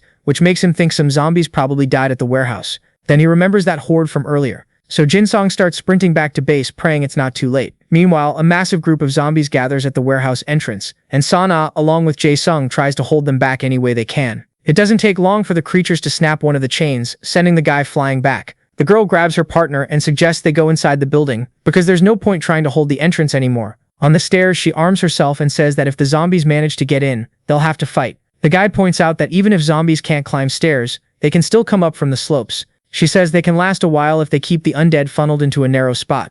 Seeing that her teammates still didn't have a weapon, Siana tells him to get in position. But Jae-soon says they still have the option to just run for it. He starts heading down the steps, but she reminds him they all promised to defend the warehouse until Jin-soon came back. And he makes it clear he wasn't planning to ditch his friend. He just wanted to get out of there first and figure things out later. She says she can't do that, so she's staying at the base no matter what. Right after that, she lets go of him and tells him to stop thinking about running and just grab his weapon. At first he hesitates, but then he decides to stay too and see what happens. Then Siana hears a noise and looks out the window and spots the biker. She thinks it's weird because the person feels really familiar. The guy takes off his helmet visor and she's shocked when she sees who it is.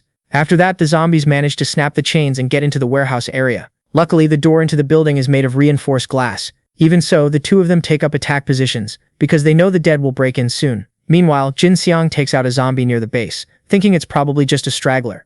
Right after that, he runs toward the warehouse and finds the entrance wrecked. He refuses to believe the worst has happened. Inside, the zombies break through the glass and Sena is fighting them off, but she's starting to get exhausted. Jin Sang reaches the door and freezes at what he's seeing. Zombie bodies everywhere. He searches around and finds his friend's personal stuff, which means they didn't run. Panicking, he starts calling out for them but gets no answer. Then he reaches a spot the undead apparently didn't get past. He can't help thinking the worst, but he refuses to believe it. Suddenly someone calls Jyn Sang's name, and when he turns around, his friends are right there. So the three of them finally reunite. Once they're somewhere safe, Siana explains the door held up pretty well, because it was reinforced glass, but they came up with the idea to make an opening. Thanks to that plan, they were able to defend the place pretty easily. And Jyn Sang even let his hero side show. Once enough bodies piled up, the other zombies couldn't get close anymore. In the end, they closed the door again, and after a while the monsters disappeared. Jyn Sang asks what they were doing when he arrived, and she explains the gate had broken, so they went to grab some scrap to fix it. Hearing that, he says they really did work their asses off.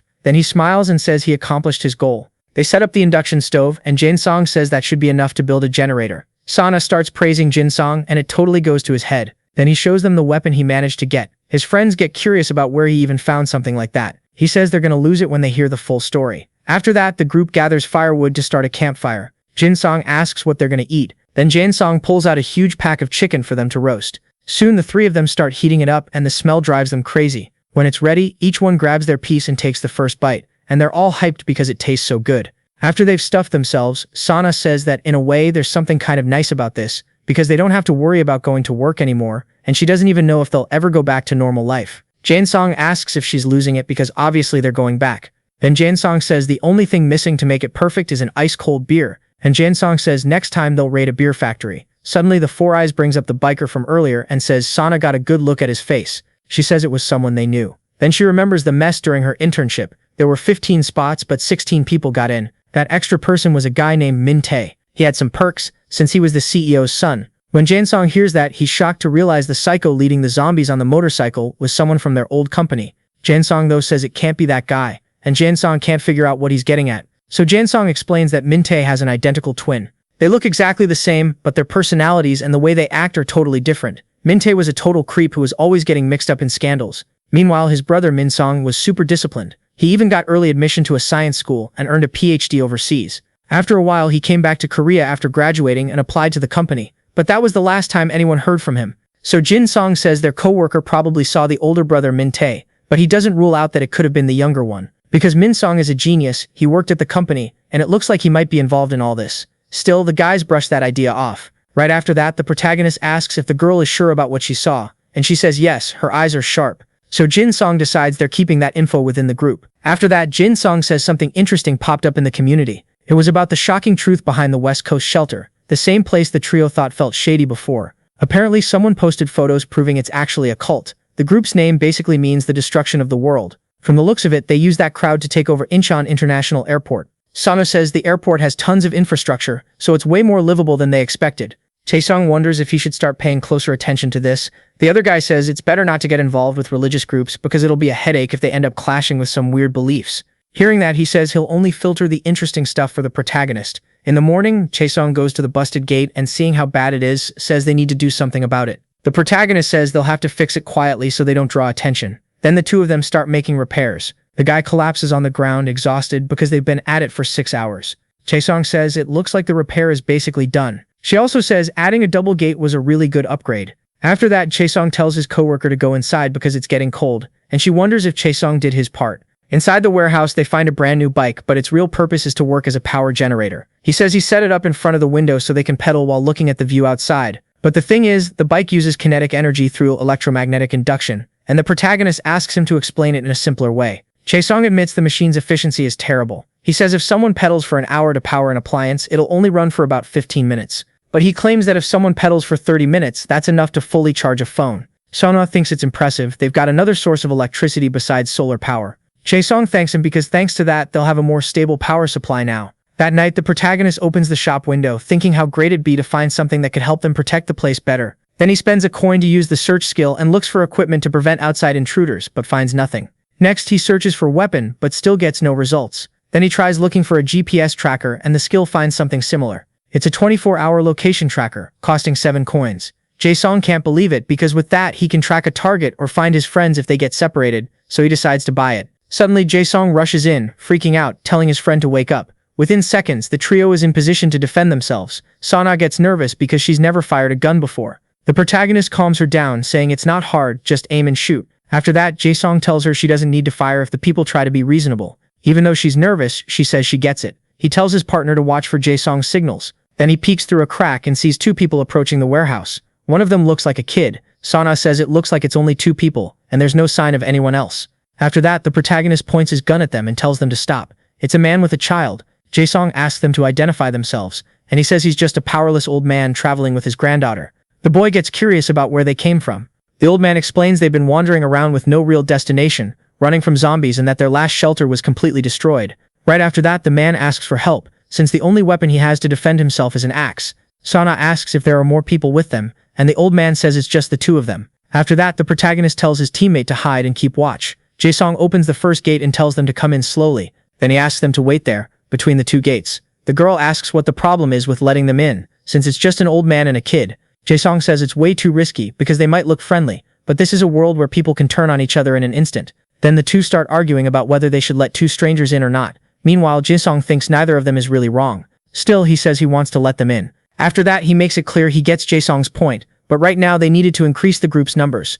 The boy adds that the old man looks pretty strong, even if he seems weak from hunger, and that he could help them clear debris. Plus, the child could help with guard duty. After that, they go to the gate and search the old man's backpack, and Jyn Sang says there's nothing suspicious. So the protagonist lets them in, and they bow, thanking them for the help. Once inside the building, Jyn Sang asks when the last time they ate was, and the old man says about 10 days ago. Hearing that, the boy makes some instant ramen for the man and his granddaughter. After filling her belly, the little girl falls asleep, and Sung can't stop admiring how adorable she is. Then the young guy gets curious about how the old man and the girl even made it there. The old man says he used to live as a hunter in Gangwon-do, mostly taking down wild boars. Hearing that, the three of them realize he really isn't just some ordinary old man. After hearing his whole story, Sung gets emotional, saying it must have been really hard for him. The protagonist stands up, thinking there's honestly nothing weird or suspicious about the man's story. Then he holds out his hand and says they can stay there. The old man looks confused, because he thought they were going to kick them out at dawn. With a smile, Jyn Sang says they need to help each other if they want to survive. Moved, the man starts thanking them and promises he'll do everything he can to help. Then he jokes that they can give him any job, because he's still strong even at his age. Even so, they let him rest for a full day with his granddaughter. But it was also a way to keep an eye on them a bit longer, since they still didn't know if they could trust them. On day 36 of survival, the old man says he's ready to work like everyone else, because he can't just rest forever. To keep the little girl busy, Jyn Sang suggests she play around on the bicycle. Meanwhile, the protagonist goes out with her grandpa to gather wood, heading into a forest. The old man gets ready to chop down a tree, but the young guy tells him to wait. The old man asks what's wrong, and the boy says they can't cut down any trees, because the noise could attract zombies, and if other people see cut logs, they might figure out where they are. So Jyn Sang says they'll just pick up branches off the ground, and the old man apologizes for the mistake. After a while, the backpack is finally full of firewood. While they're gathering wood, the old man says the protagonist must have been through a lot. Then he says that like the boy, his granddaughter also lost her parents when she was young. The young guy says at least the girl still has her grandpa. And the old man says Jyn Sang's right, and that's why he needs to live as long as possible for her sake. He just doesn't know if he'll make it until she's grown up. The protagonist says he's sure he will. After that, the boy thinks about how Byung-gyu is genuinely a good person and carries a huge sense of responsibility. When they get back to the warehouse, Byung-gyu jumps into her grandpa's arms and says she rode the bike for an hour. Jyn Sang goes to his teammate and says he talked a lot with the old man in the forest and thinks they can trust him. Then he asks what he thinks about giving the man the rifle, because apparently he knows how to handle a gun. Even though he's a bit nervous, Jyn Sang says he's fine with the idea. Meanwhile, the girl thinks her grandpa's hat looks weird because it's different from before. Still in the forest, Jyn Sang gave Byung-gyu a new hat, hoping to bring him in as a new member of the group. At first, the old man tries to refuse, saying his old one was fine, but the main guy says the new one is way warmer. So the man decides to accept the gift and thanks him. Then a message pops up saying a new member has been added to the protagonist group, but as a consequence, the shop's prices will be adjusted. When he goes into the shop, the boy finds out everything costs 1 coin more. Back in the present, the guy feels sick just thinking about it, and his friend gets worried about what's wrong with him, but Jyn Sang says he's just tired. That night, the protagonist takes a calmer look around the shop and thinks about how messed up it is. Then he realizes he can't just keep letting people join the group like it's nothing. Looking at the price of the random box, he complains because it used to be cheaper, but he buys it anyway. The box opens and gives Jyn Sang a document with information. He grabs the paper, annoyed, wondering if it's really worth 11 coins. But when he opens it, he finds out what's inside is actually really good. After that, he starts thinking hard about what to do, because if what the document says is true, a lot of people are going to die in the future. The paper has 3 pieces of info, but the first 2 are totally useless right now. The problem is the last one. It warns that a blizzard is coming within 2 weeks. The next day comes, and the protagonist wakes up to Simyo running around like crazy. Jin Simyo is still kind of groggy since he didn't sleep well the night before. He kept thinking about the document, Right after that, he asks his partner what's going on. She says apparently a wild boar showed up during the night. The boy freaks out thinking the animal got inside, but the girl, totally calm, says it got stuck in the barbed wire. Then she explains that Jae Sumyo was the one who reported it, and Byung-gyu confirmed it. Outside, the old man even took out a few zombies and got 2 coins for it, so the group goes to have breakfast, and Jae Sumyo suggests building an indoor ladder, since there's no guarantee last night's situation won't happen again. Jyn Sumyo agrees since they need to be able to deal with anything that might climb the wall. The guy with glasses says he's thinking of building something like a medieval siege tower. Hearing that, the protagonist asks if he's sure, because it sounds complicated, and he says yes, because he's got a plan. After they finish eating, Jyn Sumyo says he has something to tell everyone, but he doesn't say anything about the window. He just suggests they start stocking up on food, and luckily everyone agrees. Jyn Sumyo and the girl go look for food while the protagonist and the old man go gather firewood. The two decide to go deeper into the forest to find more branches. It doesn't take long for Byung-gyu to say his backpack is already full. The protagonist says they can make a second trip to grab the rest. Suddenly they hear a weird noise and realize they're not alone in the forest. They both quickly get into a fighting stance, but the one making the noise is just a deer. The boy asks if a deer can even survive in temperatures like that. Byung-gyu says it's a rare sight considering the lack of food and the freezing cold. Then Jin Seum says he hasn't seen any animals at all so far, not even cats or pigeons in the cities. All of a sudden the deer starts staring at them in a strange way, and then charges at them. The old man quickly tells his buddy to stay back because he'll handle it. Then he drives his spear into the animal and uses a nearby tree to brace and keep the pressure steady. The deer drops to the ground, shaking. Byung-gyu checks the body and notices the deer is pretty fat, even with everything frozen over. Right after that, the old man takes a deep breath and says that wasn't all, because the deer wasn't the real source of the earlier noise. Hearing that, the protagonist gets scared and wonders if it was some kind of animal he knows. Then he suggests they leave the deer's body behind and head back. Back at base, Jae-sung admits that not seeing any animals since the apocalypse started really is weird. Sonar gets curious about what all of that means. Jae-sung has a theory, but if he tells her even though he isn't sure about anything, it'll just cause even more confusion, so he decides to keep quiet. Later on, some people in the community are making plans to travel together and the protagonist just keeps reading everything while his buddy pedals the bike. The kid wonders if people really post stuff like that now, and Jae-sung says yeah.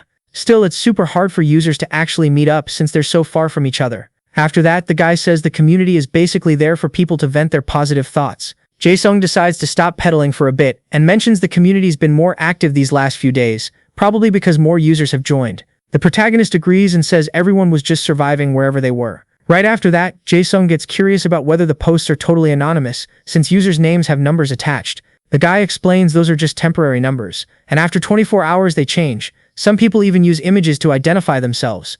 Hearing that, the kid thinks maybe he can use the site well and get something in return for information. After a while, the protagonist goes back to the forest with Byung-gyu. The young guy asks if that's where they left the deer last time, and the older man says yes.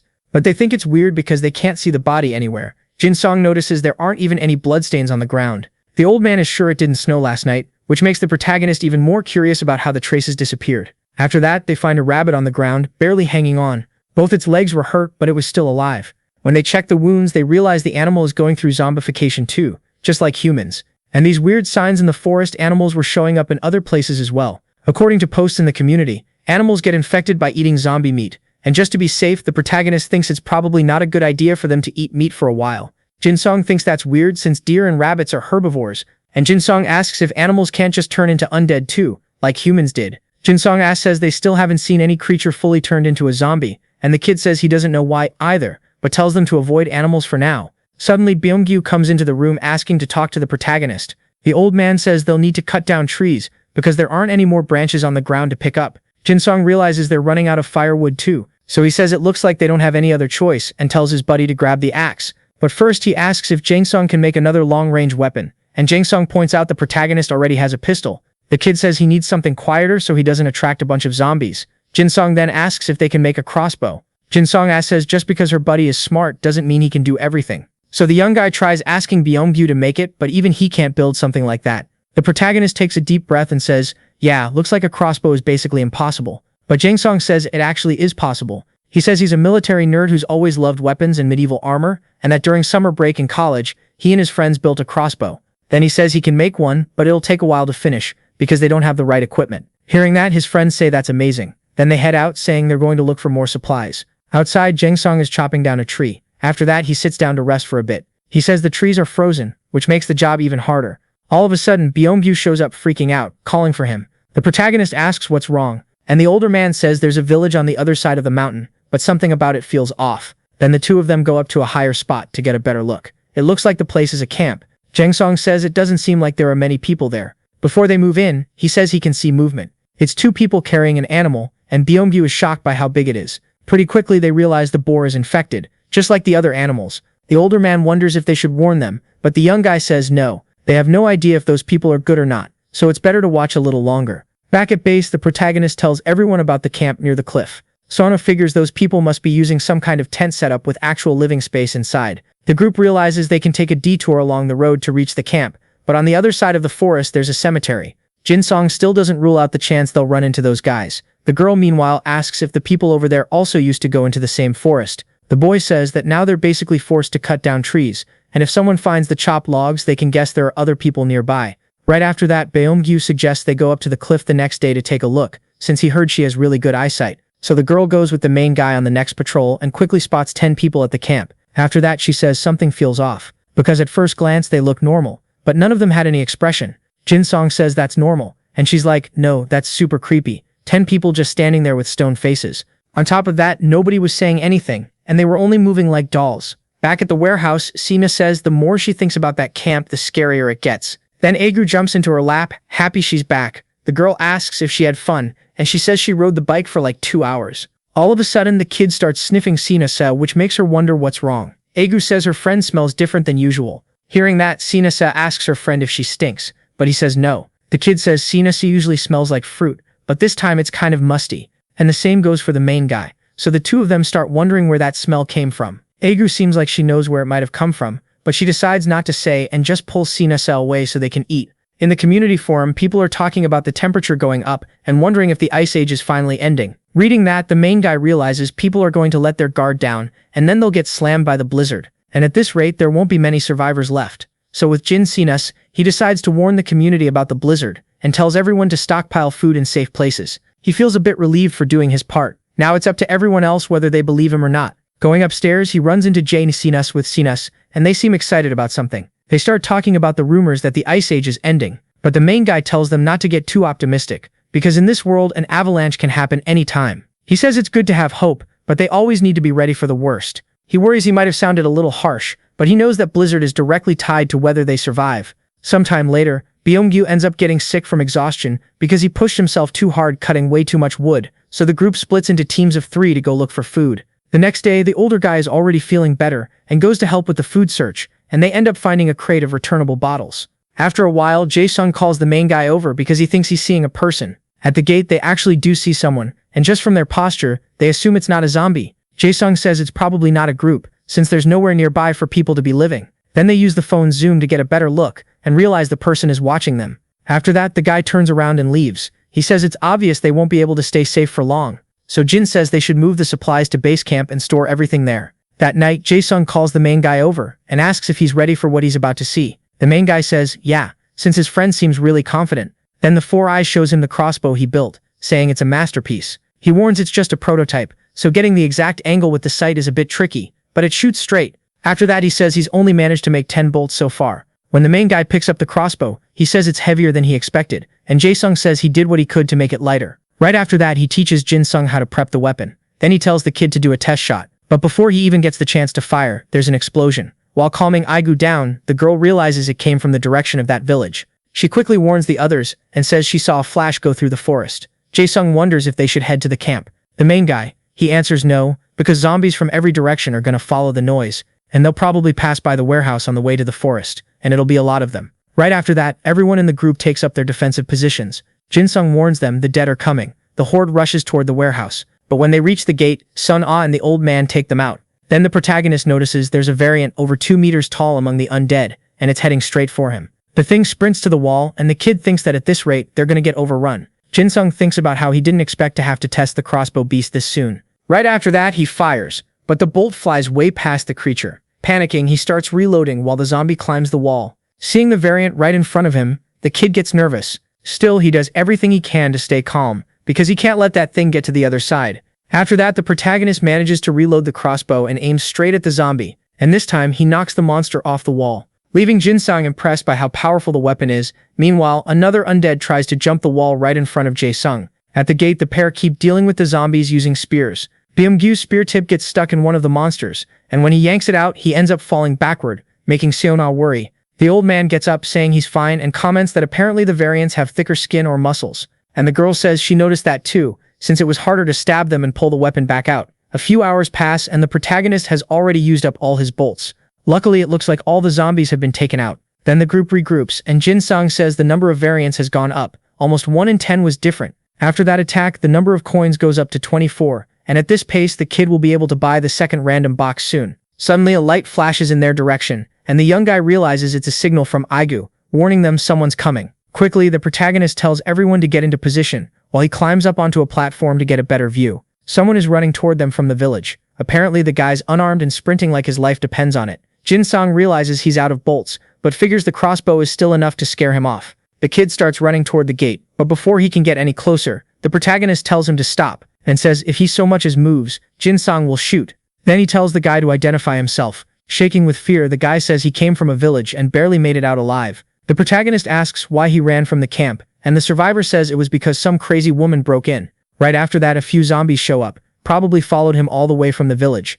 Seeing them, the guy moves closer to the warehouse, begging them to let him in. Jyn Sang tells him to stop coming any closer. He gets even more desperate, pleading to be saved. The protagonist wonders what to do because the guy is definitely going to die if he stays outside. Then he figures the only thing keeping this guy on his feet is sheer willpower, since the warehouse is far from the village. But the kid can't just let him in, because he could be hiding something. Next, the survivor threatens that he's coming into the base, and Jyn Sang raises his crossbow saying he'll shoot if he tries. Trying to convince them, the guy says he'll tell them everything he knows. Hearing that, the protagonist thinks the guy probably knows more about the village, or about last night's explosion. The zombies start closing in faster. Even more terrified, the guy says he'll spill everything about the blonde woman. Jyn Sang gets curious about what her hair looked like, and the guy says it was short. With that, the protagonist figures the woman must be Kelly. Then he tells Jyn Sang to open the gate, but to stay on guard. The survivor immediately runs for the entrance, but halfway there, he trips, giving the zombies time to catch up. Jyn Sang asks if they should help him. Jyn Sang says no, they just need to be ready to slam the gate shut at the right moment.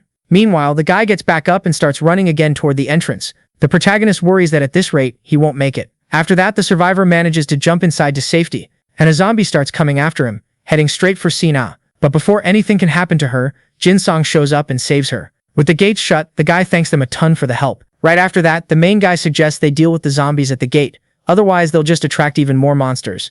Inside the warehouse, Aigo almost gags from the new guy's smell. Her grandpa scolds her and tells her to apologize, so she does. And the guy says it's fine, since he ended up getting filthy on the way there anyway. Jyn Sang asks whose blood that is, and the survivor says it's zombie blood because he figured the dead wouldn't recognize him if he smelled like them. After that, the main guy hands the young man a cup of tea, and when he blows on it, he makes everyone uncomfortable with his nasty breath. Jae-sung gets curious and asks what the guy's name is. He says it's Dong-gyu, and that he came from the village behind the mountain. Four Eyes then asks how he even knew about the warehouse. Dong-gyu asks if he can at least change his clothes before answering everything because the smell is already bothering everyone. Jae-sung tells him to follow him so he can grab some clean clothes. Seona says she'll come too, just in case. The main guy gives her a weapon to use if things go south. After that, the little girl goes up to the boy, and he asks where her grandpa is. She says he's in the bathroom. Then she says she has a secret to tell. Ego says that guy from earlier smells moldy, just like Jang Sung and Seona did when they came back from the forest before. After a while, Dong-gyu decides to tell them everything he knows. Where he was before, there were 15 people total, and since there were kids, they could barely loot convenience stores or markets. One day, he went back to his family and brought a lot of food with him. His wife and daughter are grateful for how hard he worked. That afternoon, the guy goes to take a shower, and when he gets out, he's happy there's hot water. Then, out of nowhere, an explosion hits the whole village. When Dong-gyu comes to, everything around him is gone and his leg is trapped. Even hurt, he gets up and goes looking for his family. But he ends up finding his wife and daughter buried under the rubble. When he gets closer, he realizes they're not alive anymore.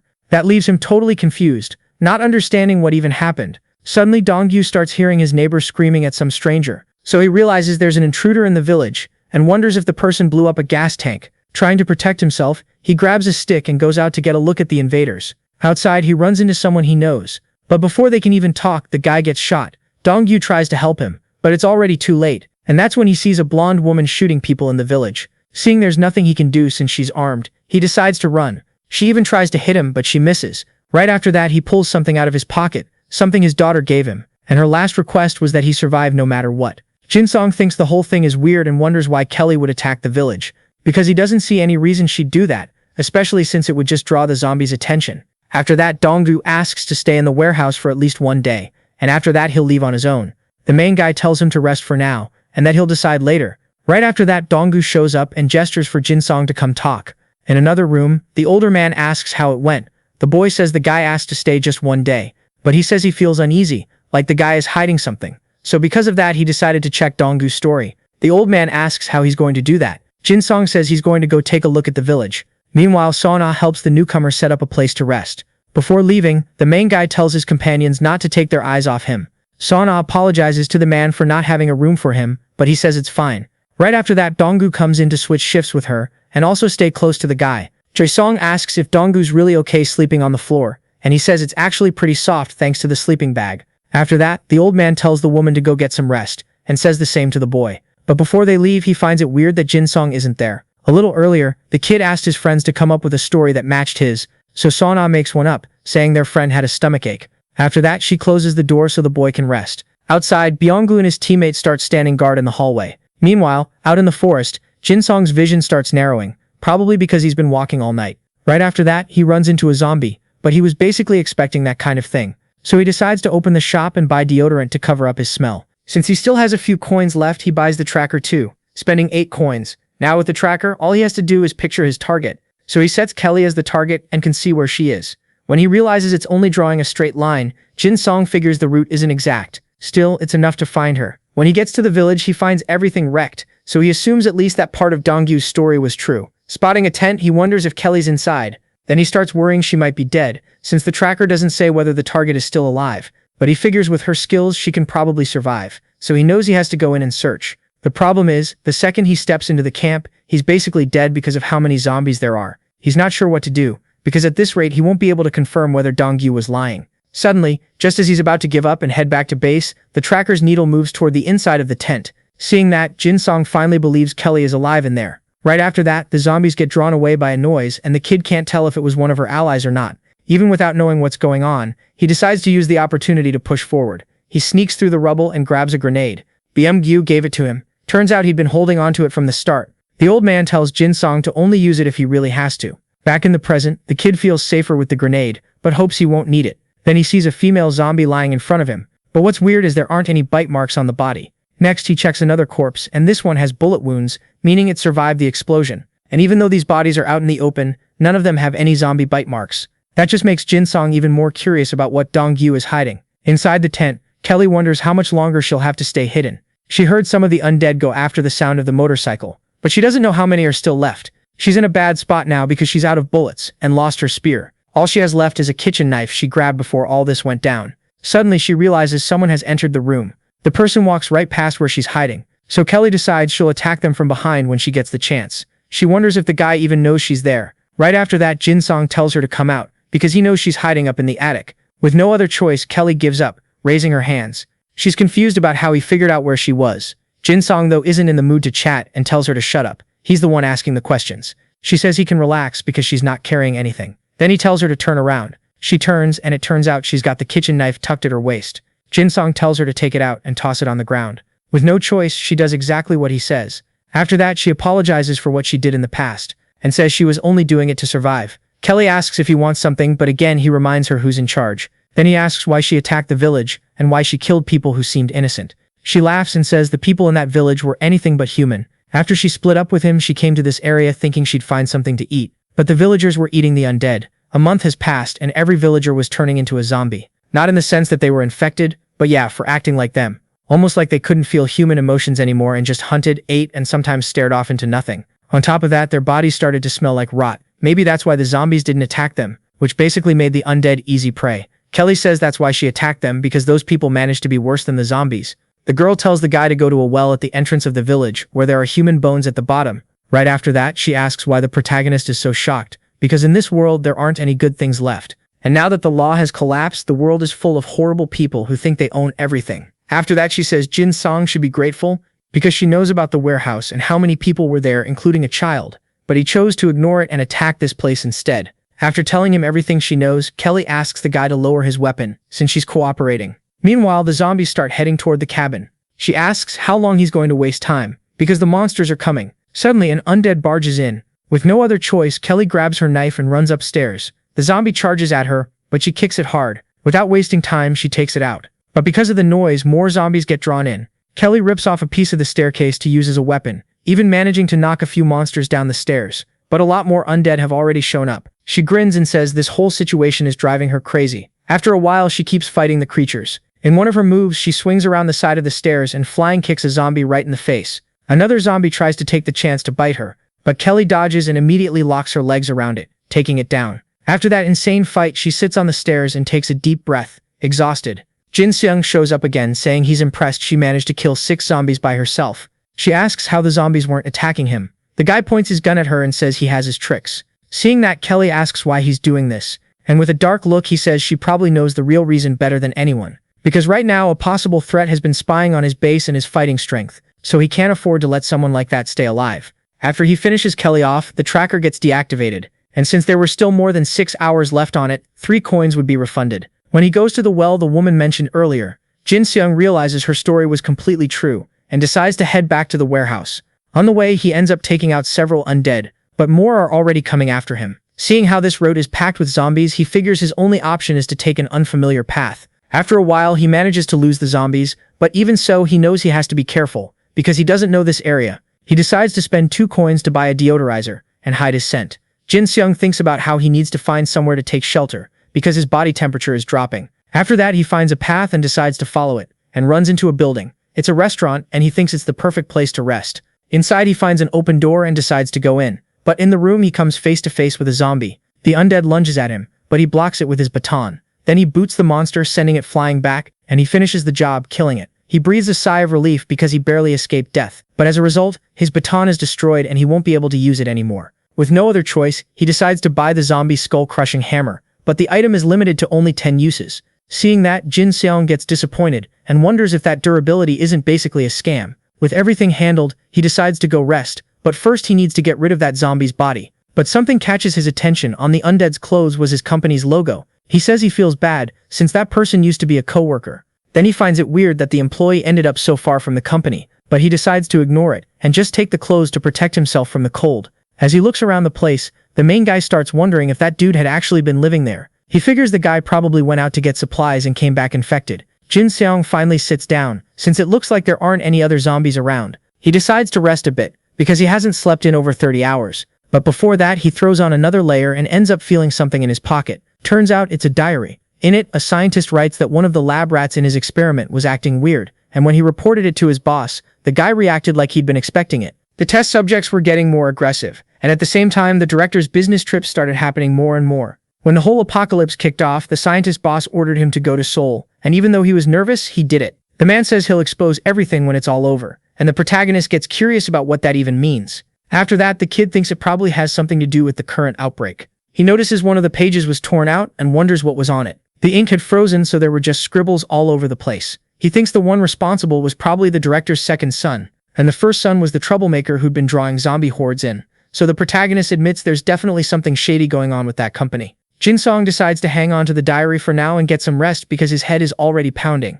After a while, he gets ready to leave, but he plans to come back later and see what else was hidden there. For now, his priority is getting back to the warehouse, because Dong-gyu is definitely a threat. He gets back to base and immediately runs into his teammates. He's pretty relieved, since apparently nothing bad happened. Jyn Sang asks where Dong-gyu is, and Sana says he's been sleeping. She adds they haven't had any trouble with him since he's been out for the last 10 hours. Jyn Sang wonders where Jae-sung is, and Byung-gyu explains he's taking a break. Right after that, the group goes into Dong-gyu's room with weapons drawn and tells him to wake up. He gets up all groggy and asks why everyone's armed. Jyn Sang says he found out he was lying. He tells him he went to that supposedly peaceful village and found out what they were eating. All of a sudden, Dong-gyu's expression changes, and he asks what the problem is. He had to survive somehow. Then he says he'd do even worse to keep his family fed. Seeing that the guy doesn't feel even a little guilty, Jyn Sang decides there's no choice but to kick him out. Dong-gyu tries to argue, saying the situation forced him to do it. Then Jyn Sang points out that Dong-gyu lost his wife and daughter, but still slept peacefully for 10 hours. Dong-gyu says that in this world, the best thing is not letting emotions take over, and in their current situation, that kind of evolution was good for survival. Even so, Jyn Sang's group won't accept it and tells him to leave, while he calls them crazy because he thinks he's going to die. Jyn Sang says the man can't even call himself human anymore, because down in the village well, he even saw small bones that were probably from kids, and in a way, Dong-gyu was gradually turning into a zombie. because his emotions were disappearing and even the zombies weren't attacking him. Dongyu says the dead were chasing him when he got there, but Jyn Sang says he lured the monsters on purpose to get them to open the gate. Hearing that, Dongyu gets pissed, saying Jyn Sang had been planning to investigate him from the start. Then Jyn Sang points his gun at him and says if he won't leave the easy way, he'll leave the hard way. Dongyu's body starts to warp, and he says he'll never accept being kicked out like that. Seeing it, Jyn Sang thinks about how the guy was turning into a variant. Before things get worse, Dongyu takes the monster out, killing him. And just like with a zombie, Jyn Sang gets a coin. He's shocked the system counted Dongyu like he was actually one of the monsters. After that, the older guy apologizes. He doesn't know how the others will see what he did, but he wasn't going to let a possible threat stay alive. Jyn Sang says it's fine because he made the right call. Then he admits that yeah, that guy would have caused a huge problem later. Suddenly, Jyn Sang remembers a line in the diary about different kinds of zombies. It says variants are created under specific circumstances, like environmental factors and people. Reading that, the boy realizes that maybe eating zombie meat could be enough to create a variant. After a while, the main character goes to Aegu to talk about the smell she noticed earlier on that guy. He asks if it was the same scent she smelled on him and on Sana the other day, and she says yes. Jyn Sang gets curious about whether she smelled it before, and she says only once. It was the village chief who had this musty smell. The boy asks if Byung-gyu knows who that is, and the old man explains it was a guy who got bitten and infected, but hid it. He was bitten on the arm, but he cut off the blood flow and managed to slow the infection down. Even so, he still turned into a zombie days later. Knowing that, Jyn Sang starts to believe Aego can tell who's infected. Right after that, he thanks her and asks her to let him know if she smells it again. 3 days before the blizzard, the cold gets worse and Jyn Sang seems like he's coming down with a cold. The main character says the weather outside must have dropped back to below 30°C, and Jyn Sang gets bummed because up until a few days ago the weather had been getting better. Sanar says everyone in the community is talking about the cold. Jyn Sang feels relieved they stocked up on more supplies during that time. Right after that, Jyn Sang says they need to go out and protect the firewood. So the group decides to go together into the forest, because if they split up, they could end up getting caught by zombies. After a while, Jyn Sang tells the main character something felt off about that company zombie, because the person got bitten and decided to lock himself inside a room. But according to his diary, he didn't seem like some love humanity type, much less someone who'd just give up on everything. Hearing that, the boy says his friend has a point, and he asks if someone else locked him in there. Jyn Sang says it's possible, and Jyn Sang decides to keep that possibility in mind. But if that's true, he doesn't see any reason not to take the notebook. Jyn Sang says they can go back there later, and look for more clues. Some time passes, and Jyn Sang complains about how they're not eating any meat. After that, he asks Byung-gyu if he's hunted anything besides wild boars. The old man reveals he once took down a tiger when he was younger. But Jyn Sang thinks that's weird because tigers have been extinct on the Korean peninsula for centuries. The old man says records aren't everything in this world. Jyn Sang walks up to the main character, joking that the group acted like a family. While the others keep arguing about the animal, the boy admits it did feel kind of familiar. She's happy about how close they are and hopes it stays that way. Jyn Sang, meanwhile, can only think about the blizzard that's supposed to hit soon. One day before the blizzard, they start reinforcing the windows. The main character explains that if the temperature drops even more and the windows freeze over, they could crack from even a small impact. Night falls and everyone's lying down, resting. Except Jyn Sang, he's waiting for the blizzard. Some time passes and nothing happens, which makes him think maybe that random box was wrong. Not even the community is talking about any blizzard. Another 50 minutes go by and it's almost time for his rest shift. So he gets up to call Byung-gyu so they can switch turns. But before that, a sudden barrage of lightning starts, meaning the blizzard was finally starting. After a while, Byung-gyu wakes up along with the others and says a storm like that won't be over in just 1 or 2 days. After that, the group thanks the main character because if he hadn't told them to reinforce the storage shed, they'd be screwed. Jae-sung asks if his friend read the post, and the boy looks confused. Jae-sung says that a while back someone posted a warning in the community about the blizzard. Jae-sung gets nervous, but at least they didn't suspect anything. Meanwhile, the others try to convince Jae-sung that internet stuff like that isn't real. The group's phone can barely pick up a single signal at best. Right after that, they find out the whole country is like this, and apparently the temperature dropped to minus 40°C. Jae-sung says he's going outside to see if it's really that bad. Jae-sung tells him not to just go out like that. To make it easier, they bundle him up in jackets. Jae-sung tells his friend to only check the temperature and come right back, because the winds outside were seriously dangerous. After that, the guy steps outside and goes over to a thermometer, and he's shocked by what it says. Then he comes back and says the temperature was minus 46 degrees. Shivering like crazy, Jae-sung says this situation is on a whole different level. The main guy asks if his buddy knows the freezing point of LPG, and he says it's minus 42 degrees. So Jae-sung says they need to move everyone up to the second floor, and in the meantime his friend should rest and warm up. After that, they gather up a bunch of LPG cylinders. The kid tells Aego to be in charge of making sure the temperature never drops below minus 42 degrees. After a while, Siana says that with the weather like this, it'll be hard to hold out for long. Jyn Sang says everything will be fine soon. In the letter from the mysterious box, it said a blizzard was coming, so it'll probably pass one day. A few days go by and the snow and wind calm down, but the temperature stays the same, so they'll have to hang on a little longer. Jyn Sang says the number of new posts has dropped a lot. The main guy says it's probably because a lot of people didn't make it, and he heard that a bunch of buildings collapsed. 2 more days pass, and the group has enough food to last about 2.5 weeks. Suddenly, Byung-gyu shows up freaking out, saying people are coming toward the warehouse. When they look out the window, they see a group of soldiers. They quickly take up defensive positions. Jyn Sang tells the soldiers not to come any closer, and says only one representative can come in. One of the men steps forward. The main guy wonders if they really walked all the way there. Just in case, he hides a weapon in his jacket. But before he even gets the chance to use it, he realizes the soldier is actually Brian.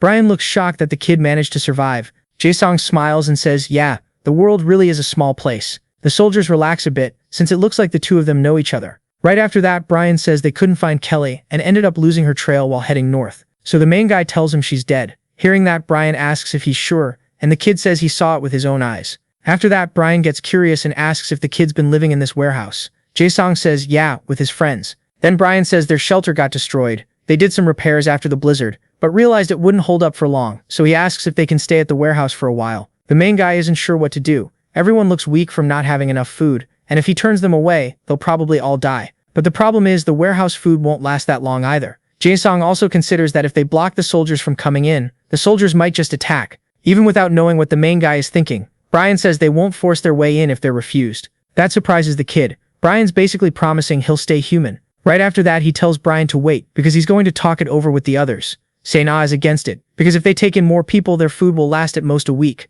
Jyn Sang votes yes, because with the military there, their firepower would go up. Then the main guy asks Byung-gyu what he thinks, and Byung-gyu says they should take them in. They're just young guys stranded in another country, but even so, they're still trying to hold on to their humanity, and he wants their group to do the same. Hearing that, Jyn Sang says that this time he wants to do something the kind way. So they let the soldiers into the warehouse and immediately give them a pot of soup. Their eyes practically light up from how good it tastes. One woman complains her ankles hurt, and to help, Siana gives her an ice pack. Pretty quickly, the group becomes friends with the soldiers, learning how to shoot and how to maintain weapons. Siana also gets really close to Jessie, since she's the only woman in the unit. Even Byung-gyu becomes friends with a soldier who can speak Korean because of an old girlfriend. Haigu gets gifted a pair of binoculars, and when she tries them, she's amazed she can see things far away now. And that's how the days went by, full of happiness and peace, but nobody was expecting what would happen next. One night they notice a weird glow outside. Brian says it can only be fire. Hearing that, the main guy freezes, and Brian gets curious why he's reacting like that. Jyn Sang, on the other hand, says the building that was on fire was where they kept the food supplies.